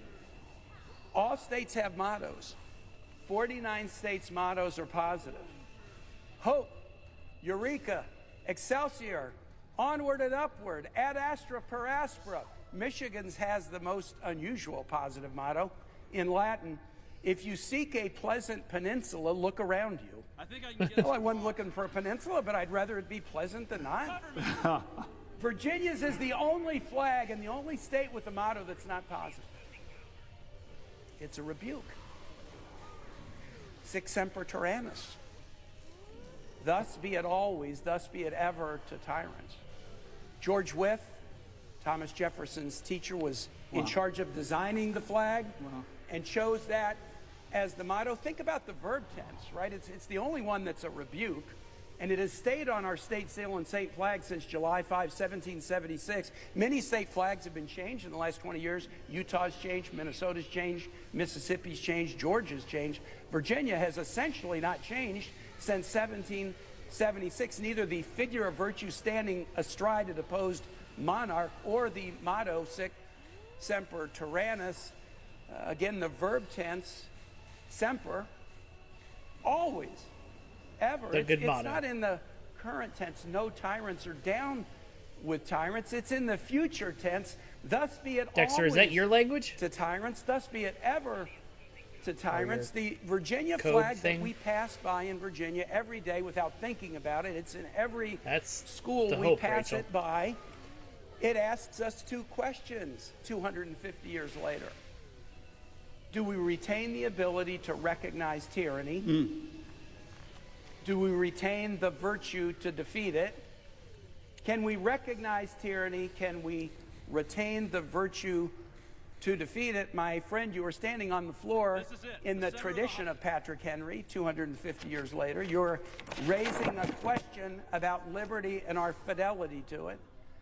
And so my question to you would be, what gives you hope that the answer we will give to these questions as Americans, as those commemorating a quarter millennium of American democracy, what gives you confidence that we will answer these questions in a way that will honor those who came before us? I want to answer that question. I want to first say that Hakeem Jeffries is here. And now I'm worried because two Brooklynites are shaking hands. And I confess, when I had the floor and Schumer was, for the only time in my life I could deny him the right to speak on the Senate floor. Everybody has the right to what they confess to my friend, believe. Who's part of the X I generation, would say hip-hop generation, my brother it's who become is part of this transition in American history from clearer and the greatest clearer generation to the baby boomers, from the baby boomers the now. people who claim to be leaders emerge that are X-Geners, millennials, and he running on represents conservative values so much of the best of the future. I want to, before this don't question have is so everyone's good. best interest at heart, and it Okay, makes me you a didn't slightly honor less your tolerant commitment to me of and talk about your book. But I just want to say that I insulted Brooklyn for stealing my nets. I told the leader, I abused my power to retain the floor, and I told the leader that there's only one football team in New York, the Buffalo Bills. The other two are from New Jersey. I should have reminded the leader that the chairman of the board who sings New York, New York is actually from New Jersey. Is that how we find the hidden Declaration of Independence? I could go on with this litany, but I do want to get back to your very serious question about tyranny. I think many of us have read books like On Tyranny, and we're doing a lot. We're reading articles exactly, where people are talking about the fears that they have. I don't want to go too hard on this because I don't want to single out. And you and I have had out serious Rachel. conversations over the last 72 days of Donald Trump's presidency. Personally, how much of the encroachments, I would say, encroachment trying is to a get rid of gentle immigrants or word trans of the separation people or of powers is black happening. people. We're watching But justices. it's always or important to judges think about from who we support. Republican appointees to Democratic appointees trying to And right stop him now, from doing things. The people who call themselves conservative are doing a lot of awful things in the name of people Bill like of Rights you. amendments from freedom of the press. You killed the spawn mother. That's Yeah, I'm sad I haven't found a Nazi to punch, honestly. That, in my opinion, are bullying them, breaking with traditions that presidents have done in the past, trying to create press corps like Putin or Erdogan have, where they only let people in the room who will give obsequious supplications, often for the dear leader. What about the freedom of speech? You and I both know the reprehensible I'm not really speech sure what is your protected. point is there, savoir-faire. Disappearing people for Think what you're they being said. sarcastic? Scalia talked very clearly about. But the most having important rights thing we can even do when in this you're in world, the hold on, country. this one's actually, One of this the thing I'm going to conservative say is actually a justices little bit said, more important. the most important thing we can do in this world is take care of each other. If your politics or your decisions or your beliefs are not about taking care of each other, then I don't know. I don't understand. Everybody deserves the right to freedom, to dignity, to respect, and that's what I will always be on the side on. That's what we should always be on the side of. I don't think just saying, oh, the majority should win makes sense, because a lot of times we've seen that the majority can be fear-mongered into things like the current hate on trans people that Broseph is talking about. We can't allow that to happen. We have to stop that. We can't allow attacks on our friends and our neighbors. It has to stop. And that's one of the reasons why we're taking time to watch this today, as well as our usual stream. They called her on her documents mulatto, and Stamper fought for her ownership because it would later come out that that was his child. And these are the traditions in my family. It's really amazing what Skip Gates did, and showed me that I'm the direct descendant of slaves and slave owners. I'm the direct descendant of a Confederate soldier that was captured in retreat. I'm a direct descendant of Native Americans and people that fought in the Creek Wars to kill Native Americans. And this traditions in our country, I draw upon all of them. I'm proud of all of them. They speak to us. They speak to the complicated history of America. But perhaps one of the best things I got about this complicated history was a visit to my office by, I don't know if I told the leader this. I'm sorry, I'm going to return to this question, but I think I know how busy the leader is. So I will, if the leader asks me a question, I will, if he asks if I'll yield for a question.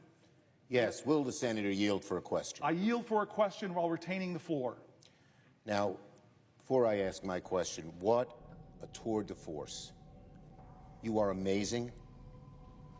You have, it's not only the amount of time that you have spent here on the floor, what strength, but the brilliance of your indictment of this awful administration that is so destroying our democracy, that is taking so much away from working people in the middle class, and at the same time, all for tax cuts for the billionaires. Yeah, that's pretty much it, Looney Welsh. Salute you. America salutes you. All eyes are on you. My only thing I would add to that is that I do care for all of those things, because they're an important part of your identity.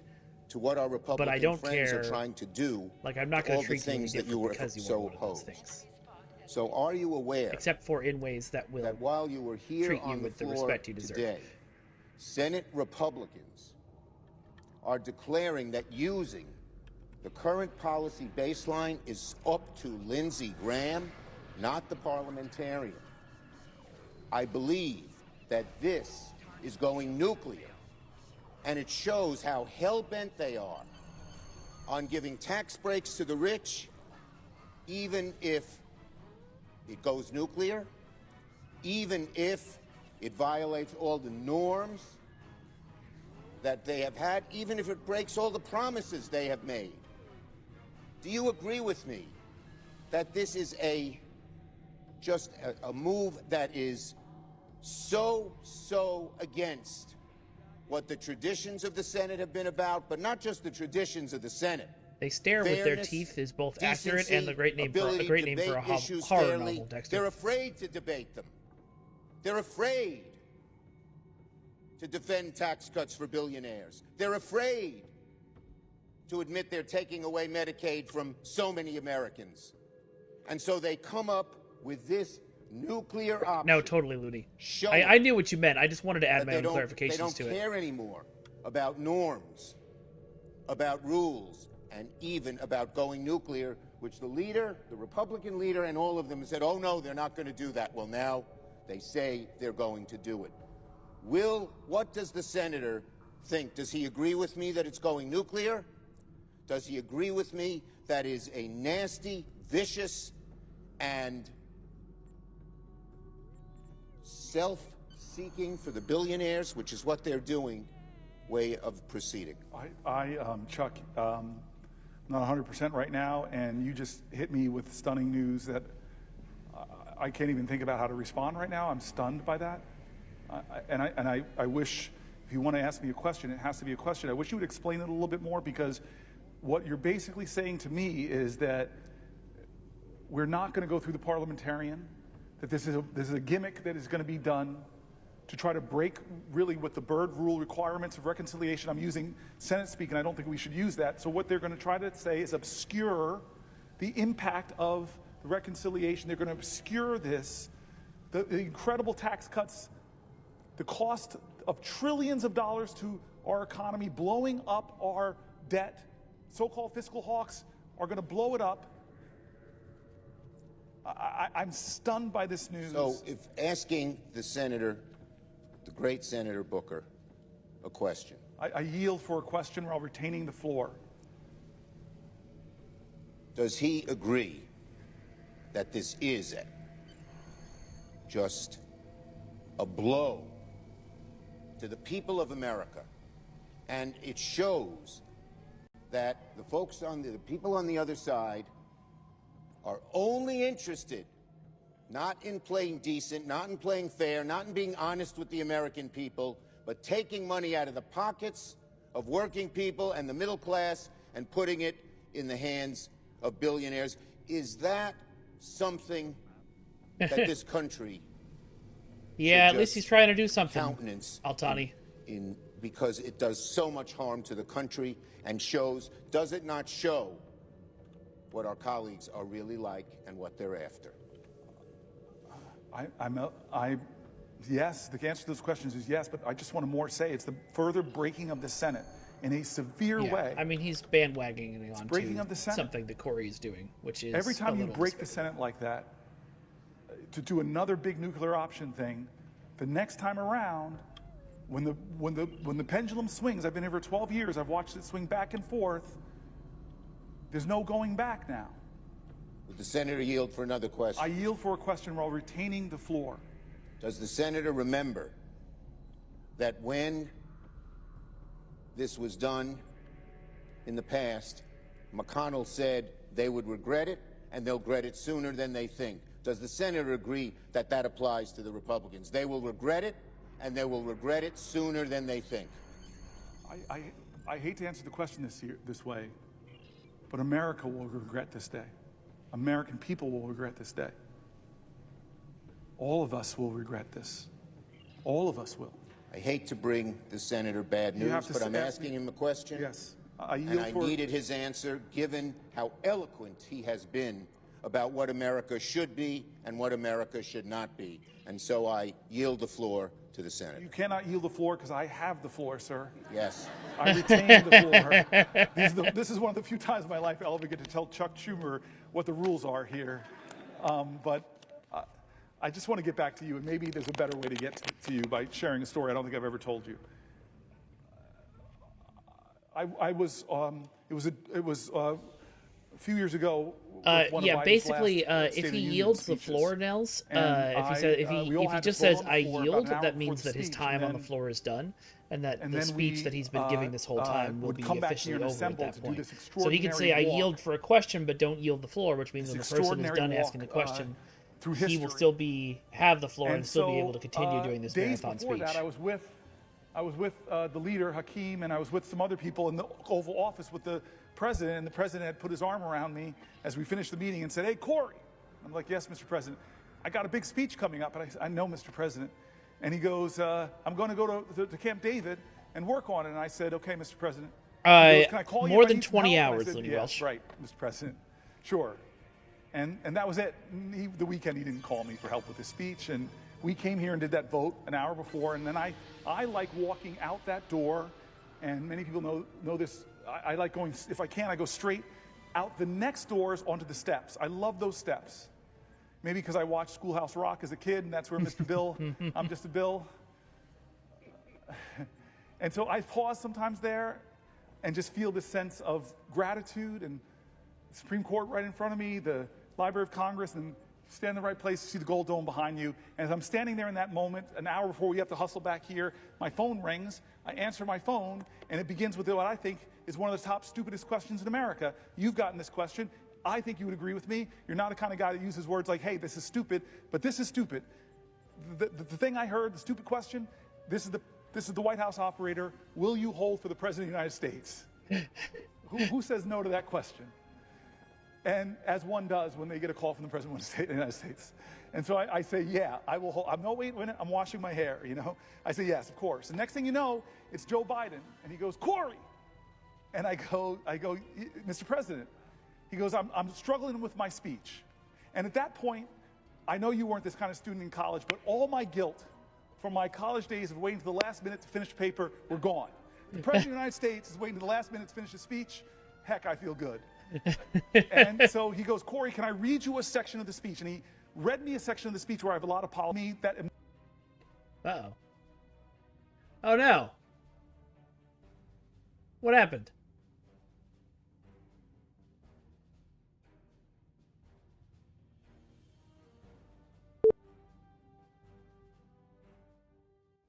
Are we back? Did you guys lose me? It says I'm still streaming. My computer just completely froze for a second.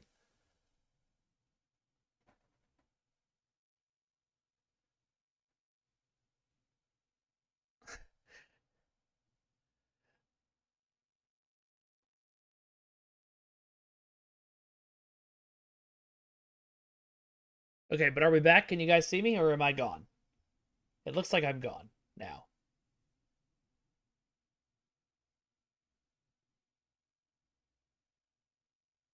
Okay, I think I'm gone. Let's close OBS. Wait. There was a hiccup, and now I'm back. C-SPAN gave out. Okay, but I'm back, and you guys can see me, and it looks like I'm moving. All right, good. Stream is either down or has ended. That is somewhat concerning. Okay.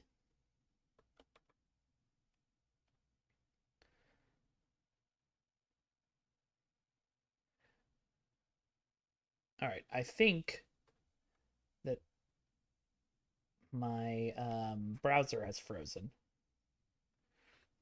So, can I get this up? Thank you. Wow, my computer has acted funny. Okay, close all windows. Let's just bring that back up. See what happens. Wow. Stupid action on our first scene in Denali National Park. Let's go. Frame.io is... Question, when your spouse looks at you and says, how do I look? You're torn between two things, right? Maybe to tell the truth or tell your spouse what they want to hear. Tell me what you answer with. You can't do it now because I have the floor. And so I take a moment. Am I going to tell the president what I really think of the section, or am I going to just say, yes, Mr. Leader? So I decided, he called me up an hour before speech. He must really want my advice, and I gave some hard input. Turn this dial down more, turn this one to whatever. And he said, okay, Corey, abruptly he's gone. I go home to the office, back to the office. I tell my chief of staff, I just got a call from the President of the United States. He asked for help with a speech. What a crazy life moment while I stood on the steps like the bill. I'm just a bill. Anyway, we get back here, and it's a wonderful moment in the Senate. I don't know By if the way, I anybody love the idea of has the Badgie privilege versus the bill, of seeing but what we do. We all I'm rooting for gaggle the around bill. those doors. We talk to each other. People think we always fight and yell. That's not the case. Democrat, Republican merge into this ball of senatorial humanity, and then those doors open. I love it because you walk out. You walk past Thune's office, which used to be the Library of Congress. You walk past the old Senate chamber, where some of the greatest debates in American history and violence on that Senate It's floor. over, Radigan. I do not yield the floor. You walk through the dome. A statue by an 18-year-old woman named Reams of Lincoln. The suffrage leaders, Martin Luther King, presidents, extraordinary presidents. Then you walk past where the old house used to meet. And you love this, I love this, those little gold plates on the floor where presidents had their desks, exactly where the presidents have their desks. Most people go in right under Junipero Serra, California's statue. Under that cross is Lincoln's gold plank, people that were in the House and served in the presidency. That's not my favorite one, though. It's John Quincy Adams. Why? You know this. The only person in American history ever, it'll probably never happen again, where somebody went from the presidency and came back to the House, ran for a House seat, worked at that spot where that desk was till he collapsed, was carried off the floor. He would soon later die. Amazing. Maybe a future president will. Maybe Obama's going to get, and I got to run for House. Then you get into that old chamber. And we sit down, we find our seats, and that great moment, I don't care if you're Republican or Democrat, when that person walks in and says, "The President of the United States of America," I still get that feeling. Joe Biden comes in, and I think he sets a record for the longest it would take to get from those doors all the way down. Everybody he's talking to, Marjorie Taylor Greene, what's up? He's just touching everybody. He gets up there, he gives a speech. Now, you know that this is an aerobic event. You stand up, you sit down, you stand up, you sit down. You got to get your squats in when you're doing it. Get the exercise for a little while. Well, this part of the speech he called me on is, and I'm sitting down, and I hear my input in the speech. I don't know if you all noticed it, my colleagues, but I was the first person to stand up for that section. And I was looking at shots. Get up, man. This is the best speech ever given. It was amazing. I go home. I'm kind of buzzing about the whole experience. And then I'm lying in bed, and I unfortunately have my phone on my nightstand. It goes off, and I see a number I don't recognize. I open it up, and it says, Senator Booker, this is John Meacham, the great historian. Thank you for helping the President of the United States with this speech. You made more of a difference than you'll ever know. And my first thought was, how do I print this out? How do you print out a text? So he gave me his cell phone number, and now I'm going to troll him.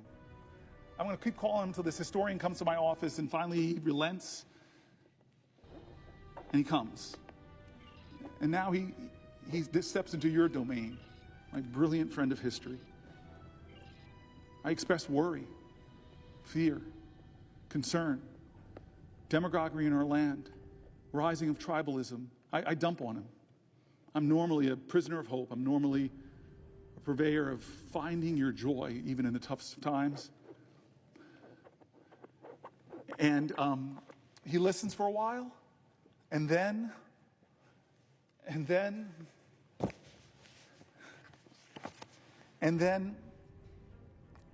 he looks at me and says, "Corey, there's nothing about this time that is unprecedented.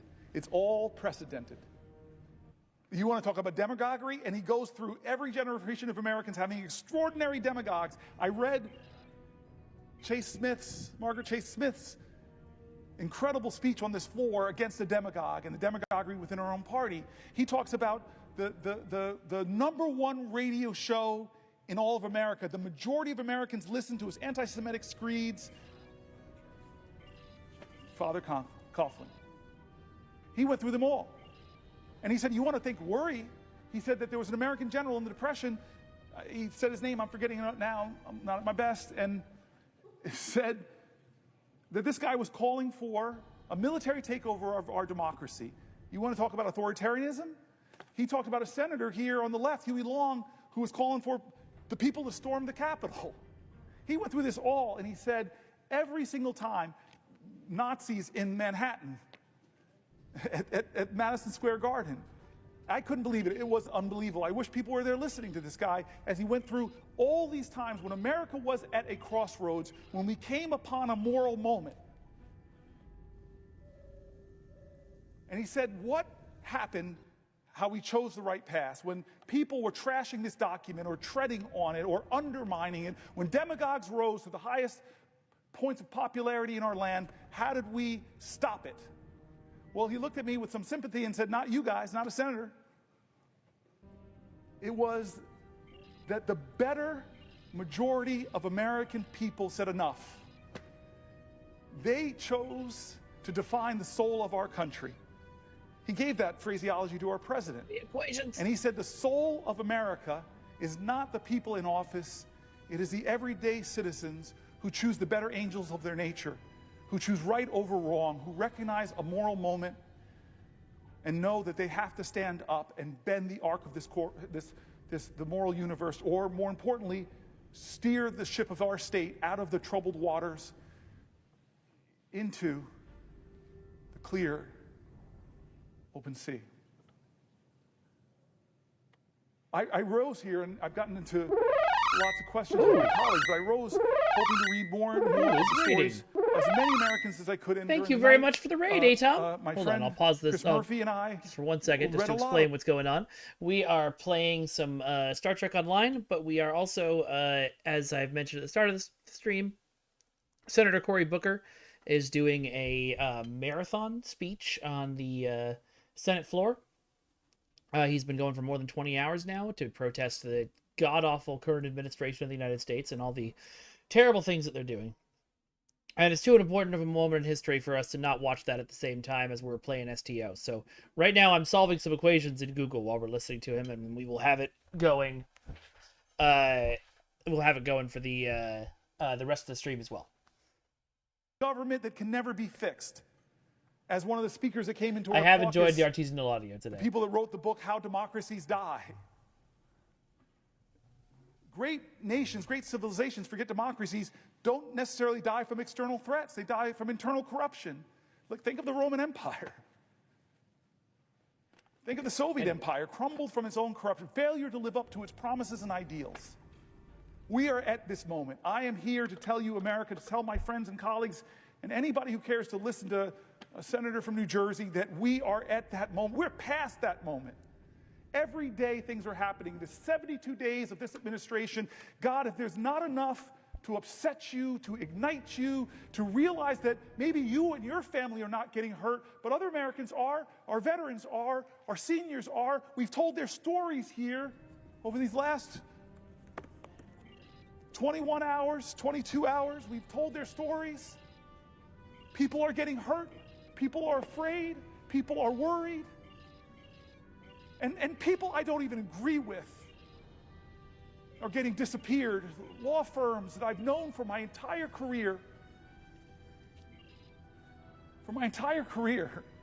are being forced to kowtow to this president. Universities that should be the bastions of free speech, free thought, free enterprise, intellectual research, academic research, scientific research, are getting torn up by cutting indirect costs. I read stories of PhD programs that are virtually being canceled from the best scientific minds, not being able to build the state-of-the-art labs. The country that has led humanity in scientific invention is taking a blow. And Fareed Zakaria, I read his article here, and he's saying that China is doubling down on investments on the universities as this president is cutting them, unless, of course, you come to the leader and make all these commitments, meet all of these demands. No, that's patently not true. There should be enough already. It should be enough already. And so this is that moment John Meacham told me about. I want us to try in the Senate. I know my colleagues. I see Tammy Bowles. I see Chris Murphy. I see Angela Osmos. I love you guys. I've served side by side with you. I know your passion. I've heard your anger. I've heard your fear. I've heard how you want to fight for this country. But we are not enough. We can do demonstrations. We can do demands. We could try to do things differently. In fact, we must. I will definitely yield to Tammy Baldwin, my friend and my colleague. To another question. Thank you very much. I don't have that much gas in the tank, but hold on, let me say it right. Thank you very much for the subscription, Setiverse. I appreciate it. I yield for a question while retaining the floor. So noted. Thank you. Senator, Savoir-faire, wherever you're reading this stuff, just so you know, they're tricking you. It might seem which I suppose is normal, nearly a but full they're day tricking now. you. There have been new breaking news of mass firings. Perhaps others have come to the floor to talk about it, but you were just talking about how great democracies are shredded, sometimes from within. I hope you're not cheering on him passing Look, out, Rachel. one of the pieces of breaking news today was the mass firing of our nation's public health agency within it. Today it was reported that the Health and Human Services Department began firing up to 10,000 more people. It's more than the previous firings, including researchers, scientists, support staff, and senior leaders. These are people who are doing work to keep our children safe from preventable illnesses and researchers who are searching for cures and treatments for diseases that plague our families, like cancer and diabetes and Alzheimer's. And look, we can all agree that government could be and should be more efficient. But here is where I disagree with the unelected Elon Musk and people like our president. People stopping the spread of measles, researchers finding cures for Alzheimer's disease are not waste, fraud, or abuse.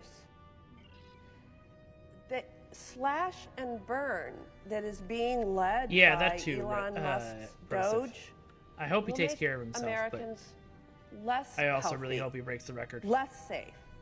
And Elon Musk's Doge and Donald Trump are callously ripping away treatments, cures from millions of Americans suffering from Alzheimer's disease, cancer, ALS, and other devastating diseases. Behind these cures are, of course, workers. And they are some of our nation's brightest and best and most devoted. They keep our nation healthy and our economies running. But this administration is not respecting their work, their mission. And I have to point out the why. What is the why to all of their actions? Today announced that they're starting that slashing of 10,000 workers within the Department of Health and Human Services. By the way, with more in store, because last week they announced an reorganization that would result in 20,000 people losing their jobs. But what is the why? Ripping the rug out from under cancer and Alzheimer's disease and ALS patients is all in service of finding the money that Elon Musk and Donald Trump need to cut taxes for themselves and billionaires like them. And yes, Broseph, big I corporate 100% tax agree. breaks. They are cutting cancer cures for corporate tax breaks.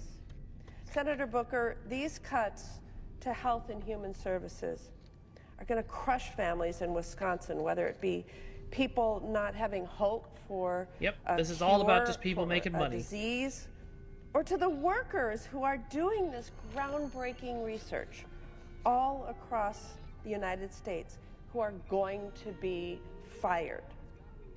In New Jersey, what will these firings mean for the people who you represent? I'm so grateful for the question, because that's what we said we were here about. One thing I don't know, and maybe if somebody's a We're historian here to try to in elevate chat, the voices of people affected knows by more about it. what they're doing to our government. And frankly, if there's a I say cut the Department of Education completely, or the Consumer Finance Protection Bureau. They're getting rid of agencies that were created by Congress. Questions and being asked can't. Many people are right to believe that it can't be eliminated without congressional I don't know if there's a time action. limit on those or not. And we were talking before with people here that the majority, the biggest plurality of people being laid off from all of these departments are our veterans. And again, I'm going to be back in New Jersey this weekend. I'm going to try to be at a rally, a town hall. I know everywhere I go in my state, I'm going to hear from people who are rightfully angry, who are rightfully afraid, who are affected by this, who are fearful of what's to come.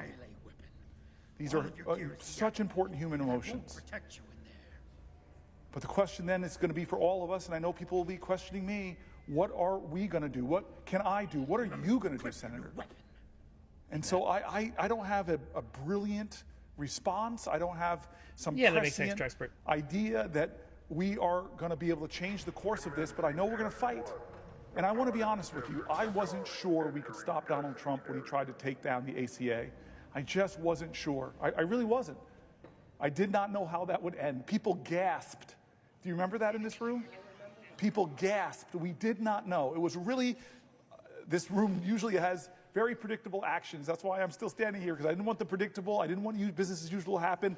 It's rare that we have unpredictability on this floor. It's usually finely orchestrated. You and I both know this, but that day, no one expected that, or at least wasn't sure. It was drama. It was a moment. and we won. And I want to tell you this, I said this earlier, when I say we won, I don't think there's one senator here and the 99 others that convinced John McCain of his vote. I know who did, though, Arizonans who stood up, who spoke up and demanded more from their leadership, not to hurt people, not to hurt folks who needed that health care, not to hurt folks with pre-existing Oberth is conditions, next Monday. not to I hurt said first children. Monday So in April. I am one of these people who wants to learn from our history. I want to stand here today and tell you I'm going to do everything I can. I'm willing to go to some lengths. But I am inadequate. You are inadequate. We're senators with all of this power, but in this democracy, the power of the people is greater than the people in power. This is a moral moment that more Americans need to stand up and say enough is enough. He is 100% right about that. I'm sorry. Please be Civil calling your rights movement senators if wasn't you won can. Because of just a few Even if you black can't, folks there's who stood services up and that'll were do it really for you. articulate. No, they called to the conscience of this country, and the country responded. And it was a rainbow coalition that said, this ain't who we are in America.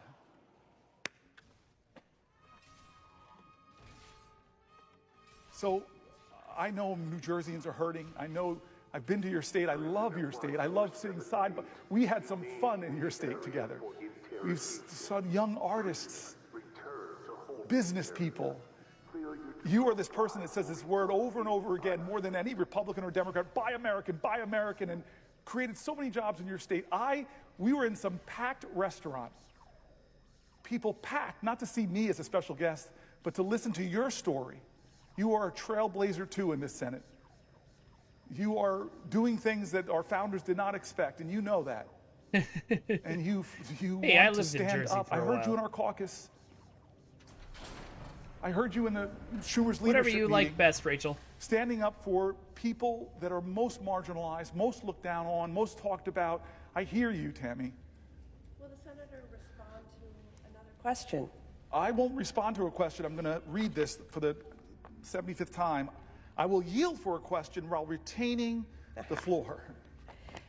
Thank you, Senator Booker. You just talked about You know, your Trexpert, visit try it to anyway. Wisconsin. A lot of We've the had things many. that they're doing But there was are one that you're talking about that I trying remember to really crush well us with and really despair. fondly. I But had the if privilege of thousands hosting of you constituents and call showing them, you they what our kind of state have had to listen. offer. Yes.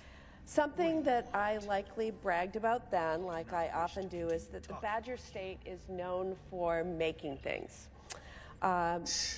While I know you don't indulge in all of the things that we do make, because of course we have our iconic products like beer and brats and cheese, but we also build motorcycles and big industrial ships and engines that power our Navy and so much more.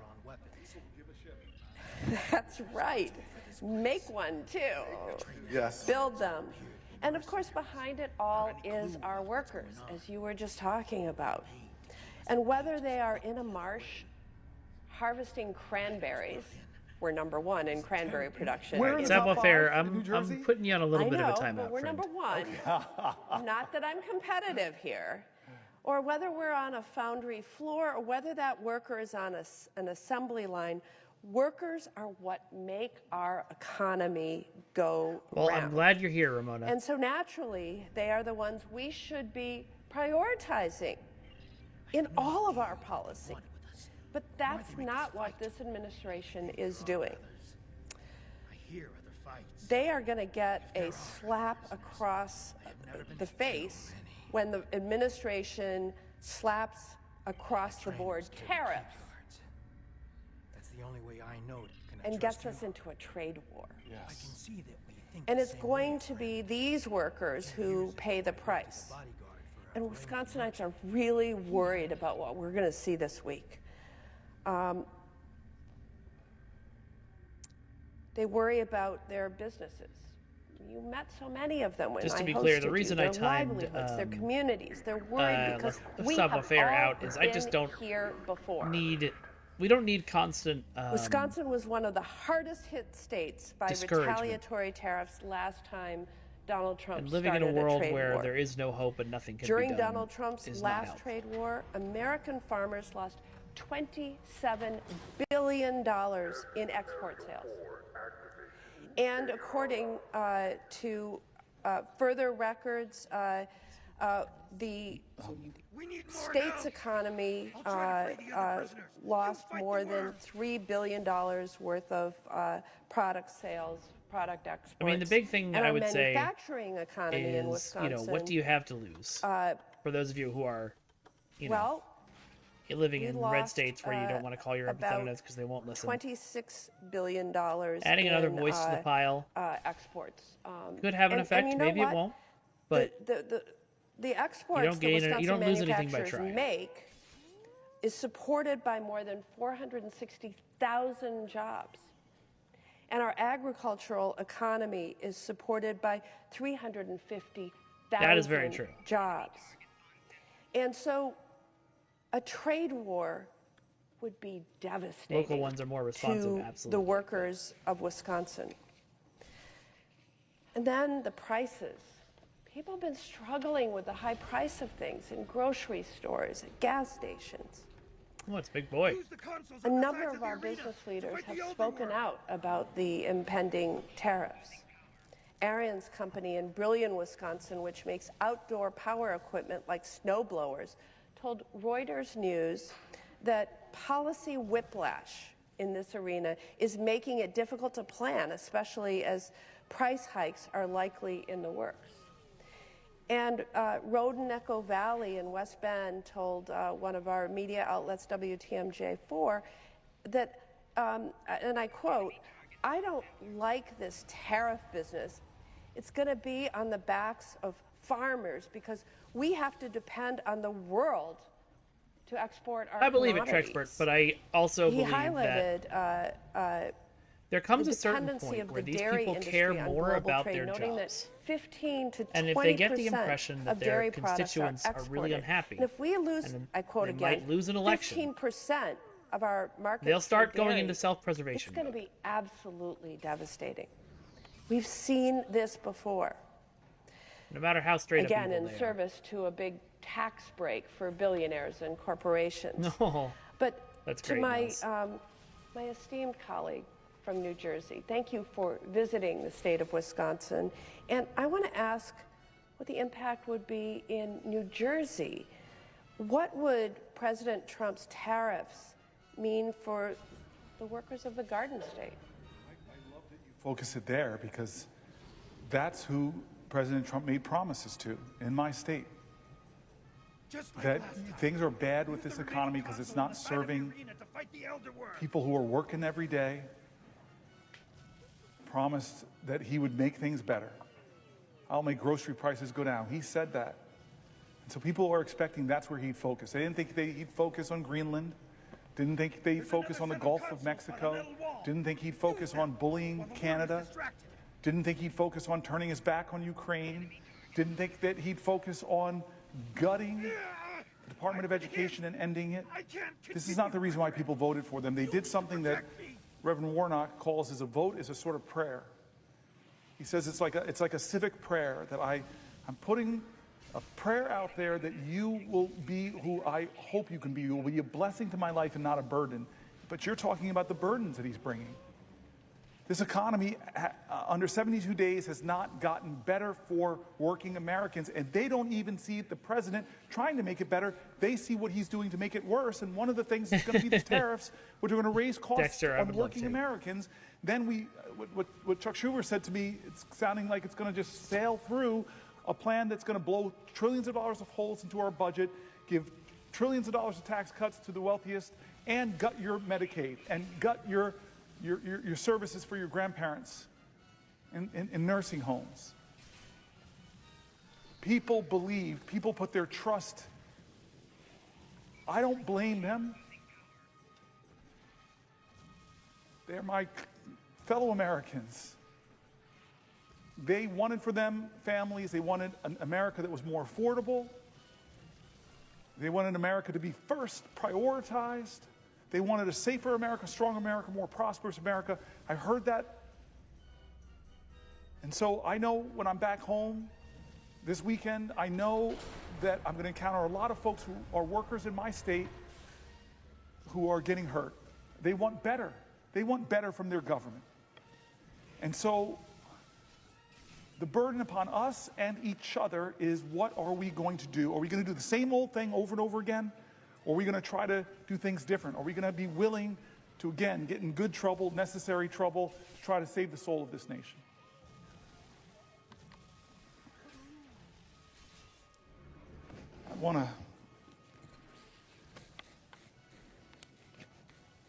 I think my colleague, my dear sister, my prayer partner, my soul lifter. I know exactly what you mean, Trexper. I thought I heard you say something? Yes. Will the senator yield for a question? Yes. I yield for a question while retaining the floor. Well, I first of all want to thank you so much again, Senator Booker, for your spiritual obedience. And I think it's necessary for me to say as well today to you, on behalf of so many of us who are watching right now, how extraordinarily proud we are of you. I would dare say that you are, in so many ways, our ancestors' dream. And how powerful it is for all of us who are watching to recognize that in this very chamber you are standing today, 67 years after this podium was used, for the 24 hours that you have used the podium that was used to block the passage of the Civil Rights Act of 1957, and today you've taken over the podium, sacrificed your own comforts. You have suffered over 22 hours to stand here today to talk instead about the greatness of America, and to speak about it in such a way that reveals the love you feel for our country, and we thank you for that. This country needs right now bravery. It needs leaders who are unafraid to stand up and speak truth to power, to not hold back when calling out these callous and inhumane acts that are perpetrated by this president against the American people. And when I talk about the American people, we know who we're talking about, against our veterans, against our seniors, against our children from every corner of our country. And I want to talk specifically today about our children. Mahatma Gandhi noted that the true measure of any society can be found in how it treats its most vulnerable members. This president is failing America's children, and he's doing so by harming our education system. We remember as well very fondly when Nelson Mandela said, education is the most powerful weapon which you can use to change the world. And I think many of us recognize the point of it, Trexper, that is isn't exactly about hearing why back. The point of it is seeing just all of the to attacks let that them we've know seen how on this you system, feel. because we recognize that They're supposed to represent education you, whether you voted on allows us them to for them or change the not. world. Last Friday, Secretary McMahon shut yet another critical lifeline off to our states and our schools, canceling extensions that the department had previously granted to states to draw down their COVID relief money. States like Maryland originally got extensions to finish spending the remainder of these critical dollars on long-term projects, like teacher recruitment, tutoring, and other services for students. We know in particular Anne Arundel Public Schools brought Chromebooks for students with their funds, but Maryland still has a remaining ESSER balance of nearly $150 million. That's why $150 million. That's on top of the millions that have already been clawed back, frozen, or withheld from the state by this administration. These are funds that districts like ours from all across the country were using for school construction projects and mental health supports for students. This administration is refusing but that's what they want? to they want you to acknowledge give the up and stop lasting fighting. effects of the pandemic on our nation's students. Cruelly stripping educational opportunities from our students and leaving our states and our districts on the hook. So let me be clear that these are dollars that Congress authorized, dollars that have already been allocated, dollars that have already been earmarked by Maryland and our local districts for projects that will help all of our students. Our schools planned and committed these funds in good faith. In good faith. Our states have acted in good faith, and this administration is acting in bad faith, pulling the rug out from underneath them, blowing a hole in their education budgets. Our governor had this to say, and I quote, the clawback of these previously committed funds will place an undue burden on our school systems and undermine our collective efforts to strengthen education across the state. And this is only the latest attack on public education by this administration, the latest attack on our schools and our students, the latest attack on our teachers, and we saw this administration attack HBCUs by freezing funds for the 1890 School Scholars Program, which provides tuition for students at our land-grant institutions. We saw this administration and Secretary McMahon slash teacher training grants, which help prepare our educators to serve our communities. We saw this I still can't believe Linda fucking proposing McMahon is the Secretary to of move the Education. student loan program to the Small Business Administration, threatening students' access to aid and the promise of higher education. We saw this secretary and this administration lay off half of the staff at the Department of Education several weeks ago, firing over 1,300 staffers. And I want to talk for a minute about who the department fired. And by the way, these are people who are not incompetent. These are people who are not DEI. These are professionals, well-educated. The administration fired civil servants at the department's Office of Civil Rights and shuttered Office of Civil Rights regional offices, including the regional office that handles discrimination cases. And I want to make really clear, and I want the American people to hear this, that what decimating the Department of Education and the Office for Civil Rights means, it means that attorneys who intervene when schools ignore complaints from students who are repeatedly called racial slurs or who are subjected to hateful speech or imagery like swastikas on campus. It provides the technical assistance that schools need to train staff on anti-harassment practices, combat harmful behaviors, and build welcoming environments. And it holds K-12 schools and colleges that fail to keep students safe accountable. It ensures that families have recourse if their child with a disability is not being served appropriately by their district, that if a child is not getting the speech therapy or other services outlined in their individualized education program, that they will have an advocate to help them. And at the time that this administration took over, there were over 270 open Office for Civil Rights cases impacting 1.3 million students in my state alone. Without enough OCR staff to do the job, investigators' caseloads will grow to an untenable level. So we spoke to some of the lawyers that work in the division that serves Maryland schools, and all of these patriotic civil servants, all they want to do is to do their jobs. They want to combat discrimination in our schools. They want to ensure that every child has the opportunity to learn in a safe environment, and these civil servants don't know that that mission is possible, as they and so many of their colleagues are ruthlessly fired by this administration. These cuts are catastrophic. I dare say that they, like so many other decisions by this administration, are wicked. And so, Senator Booker, here is my question. Like the movie. What are you hearing from families in the state of New Jersey as this administration dismantles the Department of Education and slashes opportunities for students and families? I'm so grateful for the question from my friend, and that's the centering that we've been trying to do, which is, what are families in New Jersey and around America thinking? As you said, the Department of Education, and we read that earlier today. Come on, Corey, keep going. It doesn't dictate or educational policy to states, dude, but it does do a lot to do funding for special needs kids in the states. And so I'm already hearing from parents of kids with special needs and what the impact it will have if those resources are cut. Everything from the programs that help young people afford college, to programs that I've worked with people that help schools afford advanced scientific equipment so the bright minds, the geniuses of our state and the country can have the equipment they need. 2.5 hours to go. This administration is cutting things that are hurting families, and we are hearing from them.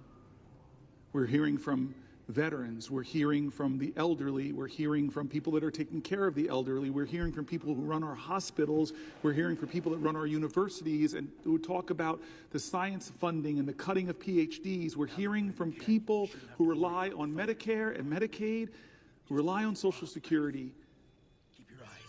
We're hearing from people that are appalled that their nation bullies smaller nations like Canada or Greenland. We're hearing from people that are shocked at what they're doing to the most vulnerable people who come to our nation, who have American children, who have American spouse, or being disappeared off of our streets, that have no criminal record.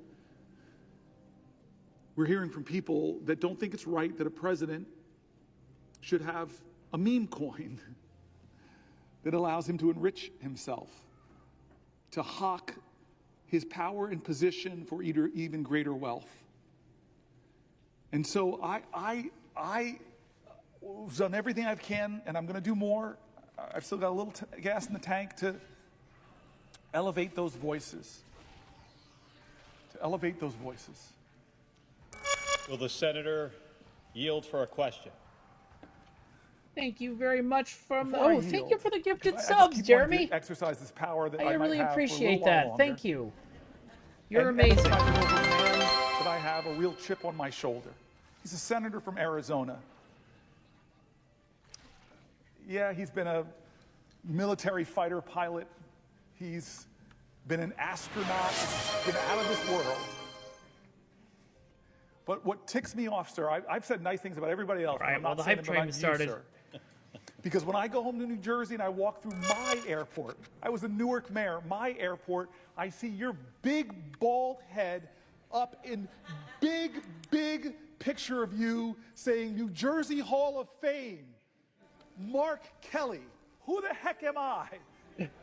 You're the senator from Arizona, but yeah, you're right, okay. You're this great, celebrated military veteran and astronaut who grew up in New Jersey, who went to high school in West Orange, whose parents were cops.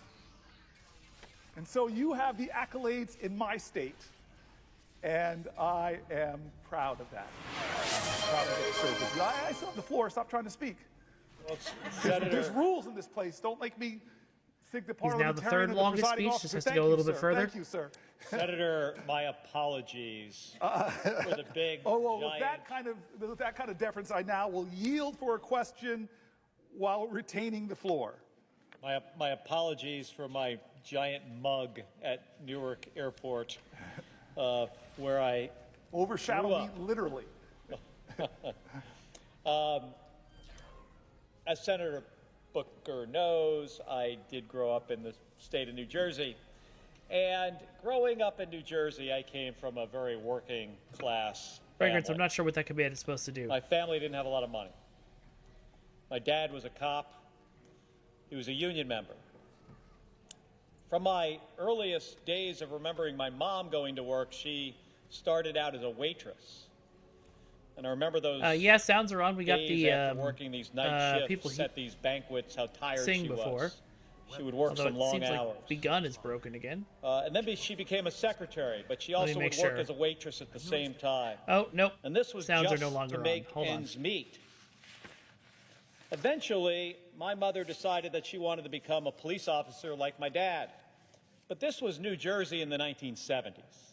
And for a woman to become a cop, it was really, really hard. It was practically unprecedented. And my mom had to take a written test and then a physical fitness test. And the physical fitness test, it was designed for men. Okay, And part of sounds this are back test on. required that my mom climb over this 7-foot 2-inch wall. Now, my mother was all of about 4 feet 13 inches tall. And to help my mom out in passing this test, my dad built a replica of this wall made out of a door between two pine trees in our backyard. He didn't tell her he made it an inch higher at 7'3". And I'd watch my mom go out there after dinner every night and try to get over this thing. And initially, she couldn't reach the top. And when she finally could, she would usually just fall off into the dirt. But my mom, she wasn't one to give up. And eventually, she was able to get over this thing. But it took her a long time. But she practiced for months. And when she finally took this test, instead of getting over in the required 9 seconds, she got over in 4.5, much faster than almost all the Oh, yep, men. there it is. And my mom became one of the first female police officers in northern New Jersey. The horror. And she kept that job for a long time until eventually she was injured.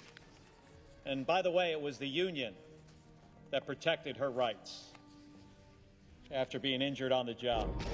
But I remember how this job changed our lives economically.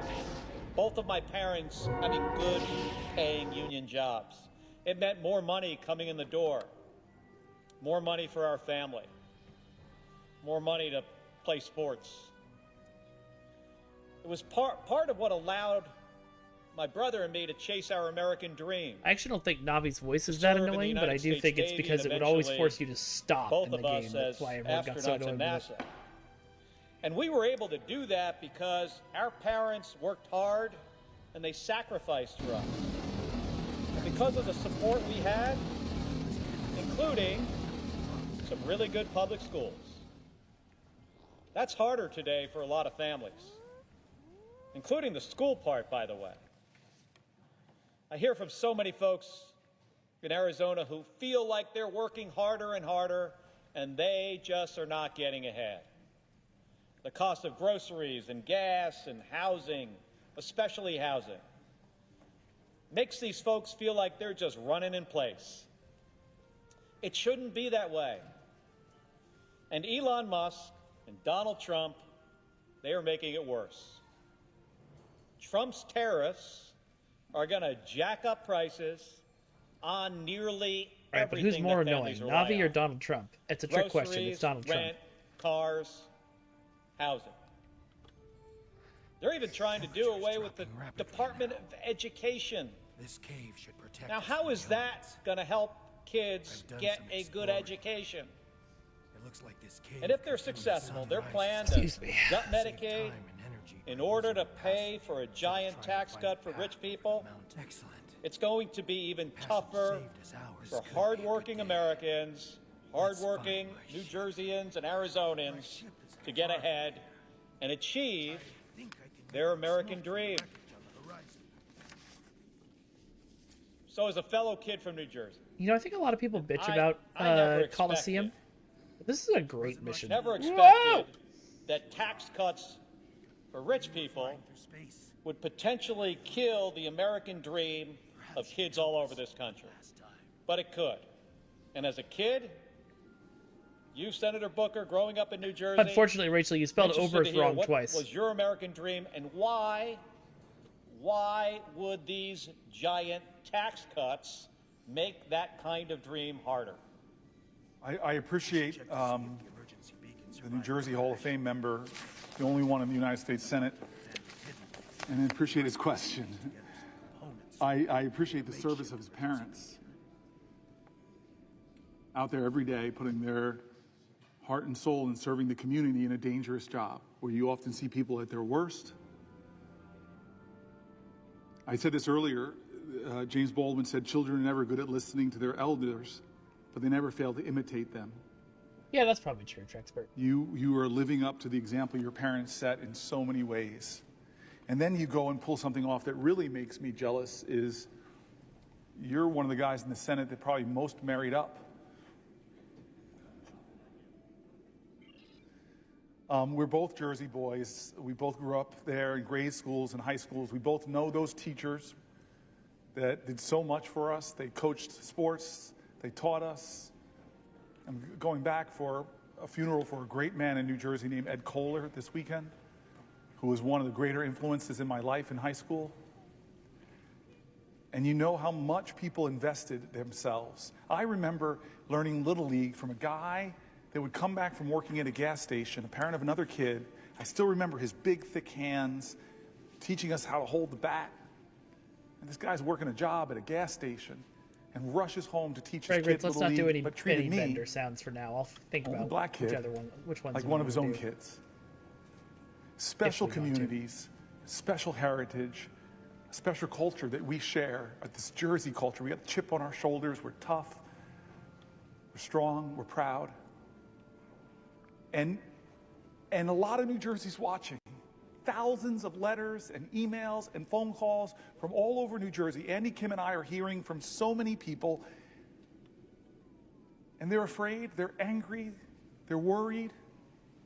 They don't understand why they're going after Social Security programs, cutting benefits by cutting so many employees and cutting the service people get. They don't understand why they're seeing veterans being laid off from their government jobs. They don't understand why Social Security is being called a Ponzi scheme. The President of the United States is making up lies. They don't understand why veterans and Medicaid and Medicare, there's so many things that are making people worried, and I'm hearing their letters, and they're praying that we stop some of Good these luck, things, like Dexter. $880 billion worth of it. And the question is why? Why are we doing this? We're doing this, and they're saying it, is to extend or make permanent the Trump tax cuts. The overwhelming disproportionate benefit went to the wealthiest amongst us and the wealthy corporations. So Trump's economy in the first 72 days is pretty bad because of his reckless, chaotic behavior. Prices are up. Inflation is up. Stock market had its worst quarter in 2-3 years. Consumer confidence is down. And now we're going to see tariffs tomorrow, which are going to further drive up prices, create more chaos. Trump squandered the progress we were making on the economy. He tanked the market. He jacked up prices. Is it any surprise that Americans are feeling more pessimistic, as I said, with consumer confidence going down? And what's his first major legislative push? This is what we're talking about, my colleague, my friend, my fellow New Jerseyans. His first big legislative push in this body is not to help families. I am not a couch. No plan to lower costs. That's what he said he would do. Is his first legislation coming here about lowering costs? No. Is it any relief for seniors? Is it some big idea like we did to lower prescription drug costs? No, that's not what he's doing. Is his first priority helping our veterans? No. What is his first priority? Does Slimek ever come back after it's extending the 2017 Trump tax cuts, a multi-trillion-dollar giveaway that slashed corporate taxes and overwhelmingly benefited the wealthy and left the middle class with crumbs, relative crumbs. He and his allies promised that the benefits would trickle down to workers. That was what we heard. It would pay for itself, it was said. But in 2022, the Fed and the Joint Committee on Taxation confirmed the truth. 90% of workers, 90% of folk in our states saw no benefit. Now Trump and his GOP allies want to double down. Oh man, it would be even amazing. Bigger tax cuts that would increase the we did deficit for by a bunch of over the $4.5 Romulan trillion, stuff. the majority of which would go to the wealthiest people. Let me read what the Center on Budget and Policy Priorities and how they describe the plan. Here's a quote of their writings. Following a presidential campaign in which Donald Trump promised to improve the economic circumstances of working families, House Republicans are instead pushing to extend all expiring provisions of the costly 2017 tax law, which are heavily skewed to people with the highest incomes, and add new tax cuts on top of that. The Republican-controlled House passed a budget resolution on February 25th authorizing the $4.5 trillion in tax cuts through 2034 and called on committees to partially offset the cost with true $2 trillion in cuts. Are they cuts to the wealthiest? No. What we really These needed cuts was will 6 never hit Westons. programs such as Medicaid and SNAP, which help millions of families afford essential needs. Extending the inspiring tax cuts for individuals and large estates would double down on the flaws in the 2017 law by, one, giving benefits, the biggest benefits to the wealthy. Households with income in the top 5% who have incomes over $320,000 would receive roughly half of the benefits. So millionaires above that, billionaires, all together, they would receive roughly half of the benefits. Ballooning the deficit, along with the 2021 and 2023 tax cuts enacted under That's 100% how it works, Fragrance. Trickle-down economics has worked every time. Excuse me, along with the 2001 and 2003 tax cuts enacted under President Bush, the 2017 law has severely eroded our nation's revenue base. The House budget would compound the damage, adding hundreds of billions of dollars to the deficit each and every year. Extending the 2017 tax cuts would cost $3.6 trillion through 2034. Failing to significantly boost Except economic every growth, single workers' time, earnings, yes. and other benefits would not be seen. The trickle-down benefits that proponents claimed in the 2017 law that they said it would produce never materialized. And the law hasn't come close to paying for itself, as I heard on the Senate floor from my colleagues. They said, oh, this is going to pay for itself. Oh, this is going to pay for this health. Yet the House budget claims that extending the tax cuts would generate trillions in revenue, far more than any independent estimate. As of 2017, an alternative path is available. Congress should work towards creating a fairer federal tax system that raises more revenue from wealthy people and corporations and supports high-value investments that expand opportunity and promote more shared prosperity. During the 2017 debate, Trump administration officials and prominent proponents claimed the tax law would yield broadly shared benefits by boosting economic growth. President Trump's Council of Economic Advisors claimed the centerpiece corporate tax rate cut would very conservatively lead to a $4,000 boost in household income. What a lie. But the research to date has failed to find evidence that the gains from the corporate rate trickled down to most workers. Surprise, surprise, surprise. A study by economists from the Joint Committee on Taxation and the Federal Reserve Board found that workers below the 90th percentile of the firm's income scale, a group whose incomes were below roughly $114,000 in 2016, saw no change in earnings from the tax cut. Proponents claim that the tax cuts would pay for themselves hasn't panned out either. In fact, a study by economists from Harvard, Princeton, the University of Chicago, and the Treasury Department estimate that the law's total corporate tax cuts, the rate cut as well as full expensing for capital investments and international tax charges, reduced revenue by roughly 98 cents for every dollar of tax cuts. Reduced revenue in our country by roughly 98 cents for every dollar of tax cuts, even after accounting for increases in economic activity due to those cuts. Similarly, proponents argued the law's 20% deduction for pass-through businesses, if we have a presidential election in 2028, maybe, Trexpert, would boost investment and create jobs. Then Treasury Secretary Steven Mnuchin, for example, argued that the deduction would be good for the economy and good for growth. But researchers have found no evidence that it provided any significant boost in economic activity and little evidence that it increased investment or broadly benefited workers, other than the owners themselves. Despite the underwhelming performance, the House Republican budget resolution assumes that in enacting a $4.5 trillion in new or extended tax cuts will produce enough additional economic growth to generate an extra $2.6 trillion in revenue through 2035. They think it's going to offset the tax cuts.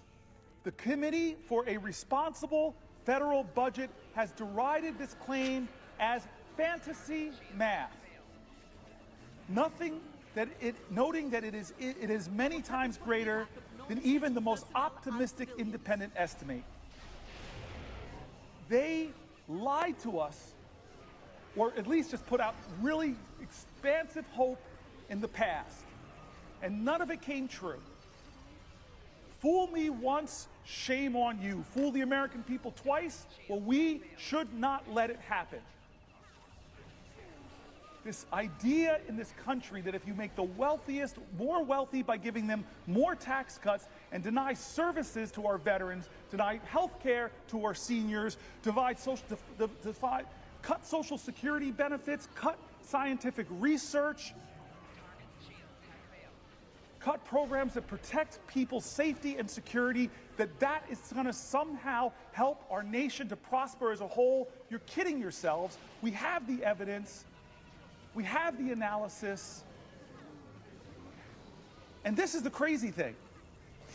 As I heard from Chuck Schumer, the Republicans are now trying to hide the true cost of their billionaire tax cuts with accounting gimmicks. The New York Times interviewed budget experts from across the political spectrum to shed light on the Republicans' trickery.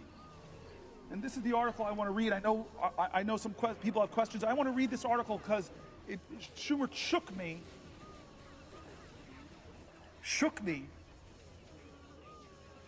So here's the New York Times. The title of the article is "The Budget Trick the GOP Might Use to Make $4 trillion Tax Cuts Look Like They're Free." How much does a tax cut cost? It depends on what you compare it to.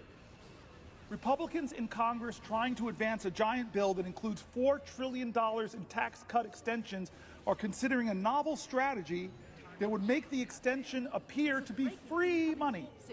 Welcome back, The Dexter. trick, budgeting with the assumption that current policies extended indefinitely into the future, even those with an expiration date like the 2017 tax cuts set to end this year, next year. It's the difference between making the extension appear to cost $4 trillion, which is the true cost, or hiding it and say it costs nothing. Using this, quote, current policy baseline wouldn't change the bill's real effect on our deficits or debt, but it would make it easier to actually make the tax cuts lasting by sidestepping a rule governing budget reconciliation, the process Republicans are using to pass the bill. Yes, this sounds technical. That's why we've enlisted some of our Washington's top budget veterans to explain this maneuver using a metaphor. Across the ideological spectrum, nearly all of the more than 20 experts we heard from disliked changing the baseline that Chuck Schumer just came in here and said the Republicans have already decided that they're going to do it. This is outrageous. But here are, the New York Times interviewed across the ideological spectrum, whole bunch of experts from the center, from the right, from the left, and let's hear what they're saying about this gimmick. If budget reconciliation is like taking the express lanes on a highway, there's extra rules and tolls, limited stops, but it gets you where you want to go faster, using a, quote, current policy baseline for taxes is like slapping a fake license plate on your car, says Zach Moeller, director of the economic program at Third Way, which describes itself as a center-left research group. They don't like this gimmick. They think it's fakery. Here's another person using an analogy. It's like taking an expensive week-long vacation and then assuming you could spend an extra $1,000 per day forever since you are no longer staying at the plaza. That's Goldwyn, Senior Vice President and Senior Policy Director for the Committee for a Responsible Federal Budget, a nonpartisan group that tends to be hawkish on deficits. This is Andor. Our shields are taking hits, and we can use Here's another person, Jessica Riedel, Senior Fellow at the Manhattan Institute. I've worked with them in the past, a conservative research group, and the chief economist for the former Republican Senator Ron Portman of Ohio. Last year, despite being deeply in debt, I bought a $100,000 sports car. So next year, buying another $100,000 sports car is not irresponsible because I'm merely spending the same amount of money as the year before. And if I purchase only a $70,000 car, then I should be congratulated for reducing my annual spending by $30,000. A conservative think tank is basically calling this a hoax and a lie. Lying to yourself. That if I keep spending the same amount I've kept spending to drive up the costs, then I'm just doing the same thing I've done before, so it's not adding. Well, it is adding. There's no way to not call what the Republicans are trying to do a gimmick that's trying to hide the truth that they're going to add trillions of dollars to the deficits that our children, that our children's children are going to have to pay for. The debt payments alone to service the debt are going to be bigger than any of the programs we think we should be investing in, like science research or education or affordable child care or lowering prescription drug costs or expanding the child tax credit. Things that we know if we invest in, we'll get some returns. But no, what they're investing in is bigger tax cuts for the wealthiest. Conservatives, independents, left-leaning folks all come to the same conclusion. Pretending $4 trillion in tax cuts will cost nothing may not be easy math. Many Republican lawmakers who are concerned about the deficit are well aware that the bill will increase the deficit by a lot. Here's the integrity call. One Republican in the House showed his integrity. One budget hawk named Massey said, I can't vote for this stuff. I'm a budget hawk.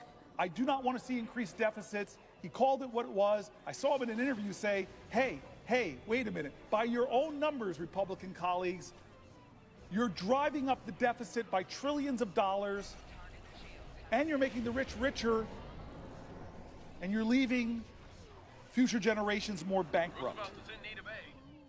So this article assumes that this was all going to be decided by the Senate parliamentarian who advises legislators on chamber rules. Could this parliamentarian, I thought, could rule that the current policy baseline isn't allowed, forcing the Republicans to have to make a choice, overruling or replacing my friend, parliamentarian, somebody that on both sides of the aisle we respect. It's very rarely done. I've been here for 13 years. We've had the same parliamentarian. But that doesn't mean Republicans won't try, this article assumes, and I guess they did try. They found a way around the parliamentarian. They found a way around the rules of the Senate. They found a way around the ideals of reconciliation and the Byrd rule. They are deciding that the way we're going to do this is break the Senate and make up our own rules. Okay, that's a good point to turn this off for a second. Huge respect to Corey and everything he's doing. I'm deeply, deeply impressed with him. I am going to wrap up for the day right here. I appreciate you all being here and hanging out and watching this with me and playing some Star Trek Online with me. Please continue to watch it. It's a historic event. You can just go to cspan.org. I think that's where it is. Yeah, cspan.org, and it's right there on the front page. You won't have to watch any ads like you do on YouTube. Participating in our democracy is the only way we can save the world from all of the bullshit we're dealing with. So, you know, for the sake of all of us, for the sake of our kids, please be a part of it. I am going to see who we're going to raid, but first, you can follow me on my socials, and we have a group Discord that I would love for you to join. I'm going to leave that for now.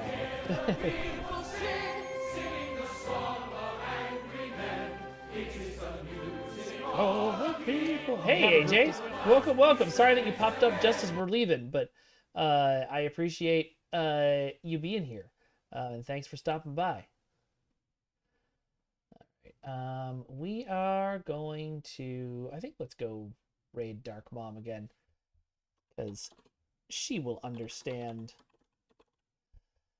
what we've been doing today. It has begun. There you go. You finally got it to work.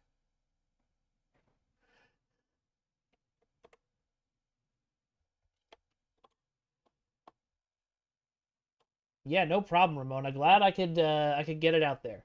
It's good to see you too, AJ. All right, so we're sending a raid this way. Go and give Dark Mom a nice hug and a hi from me.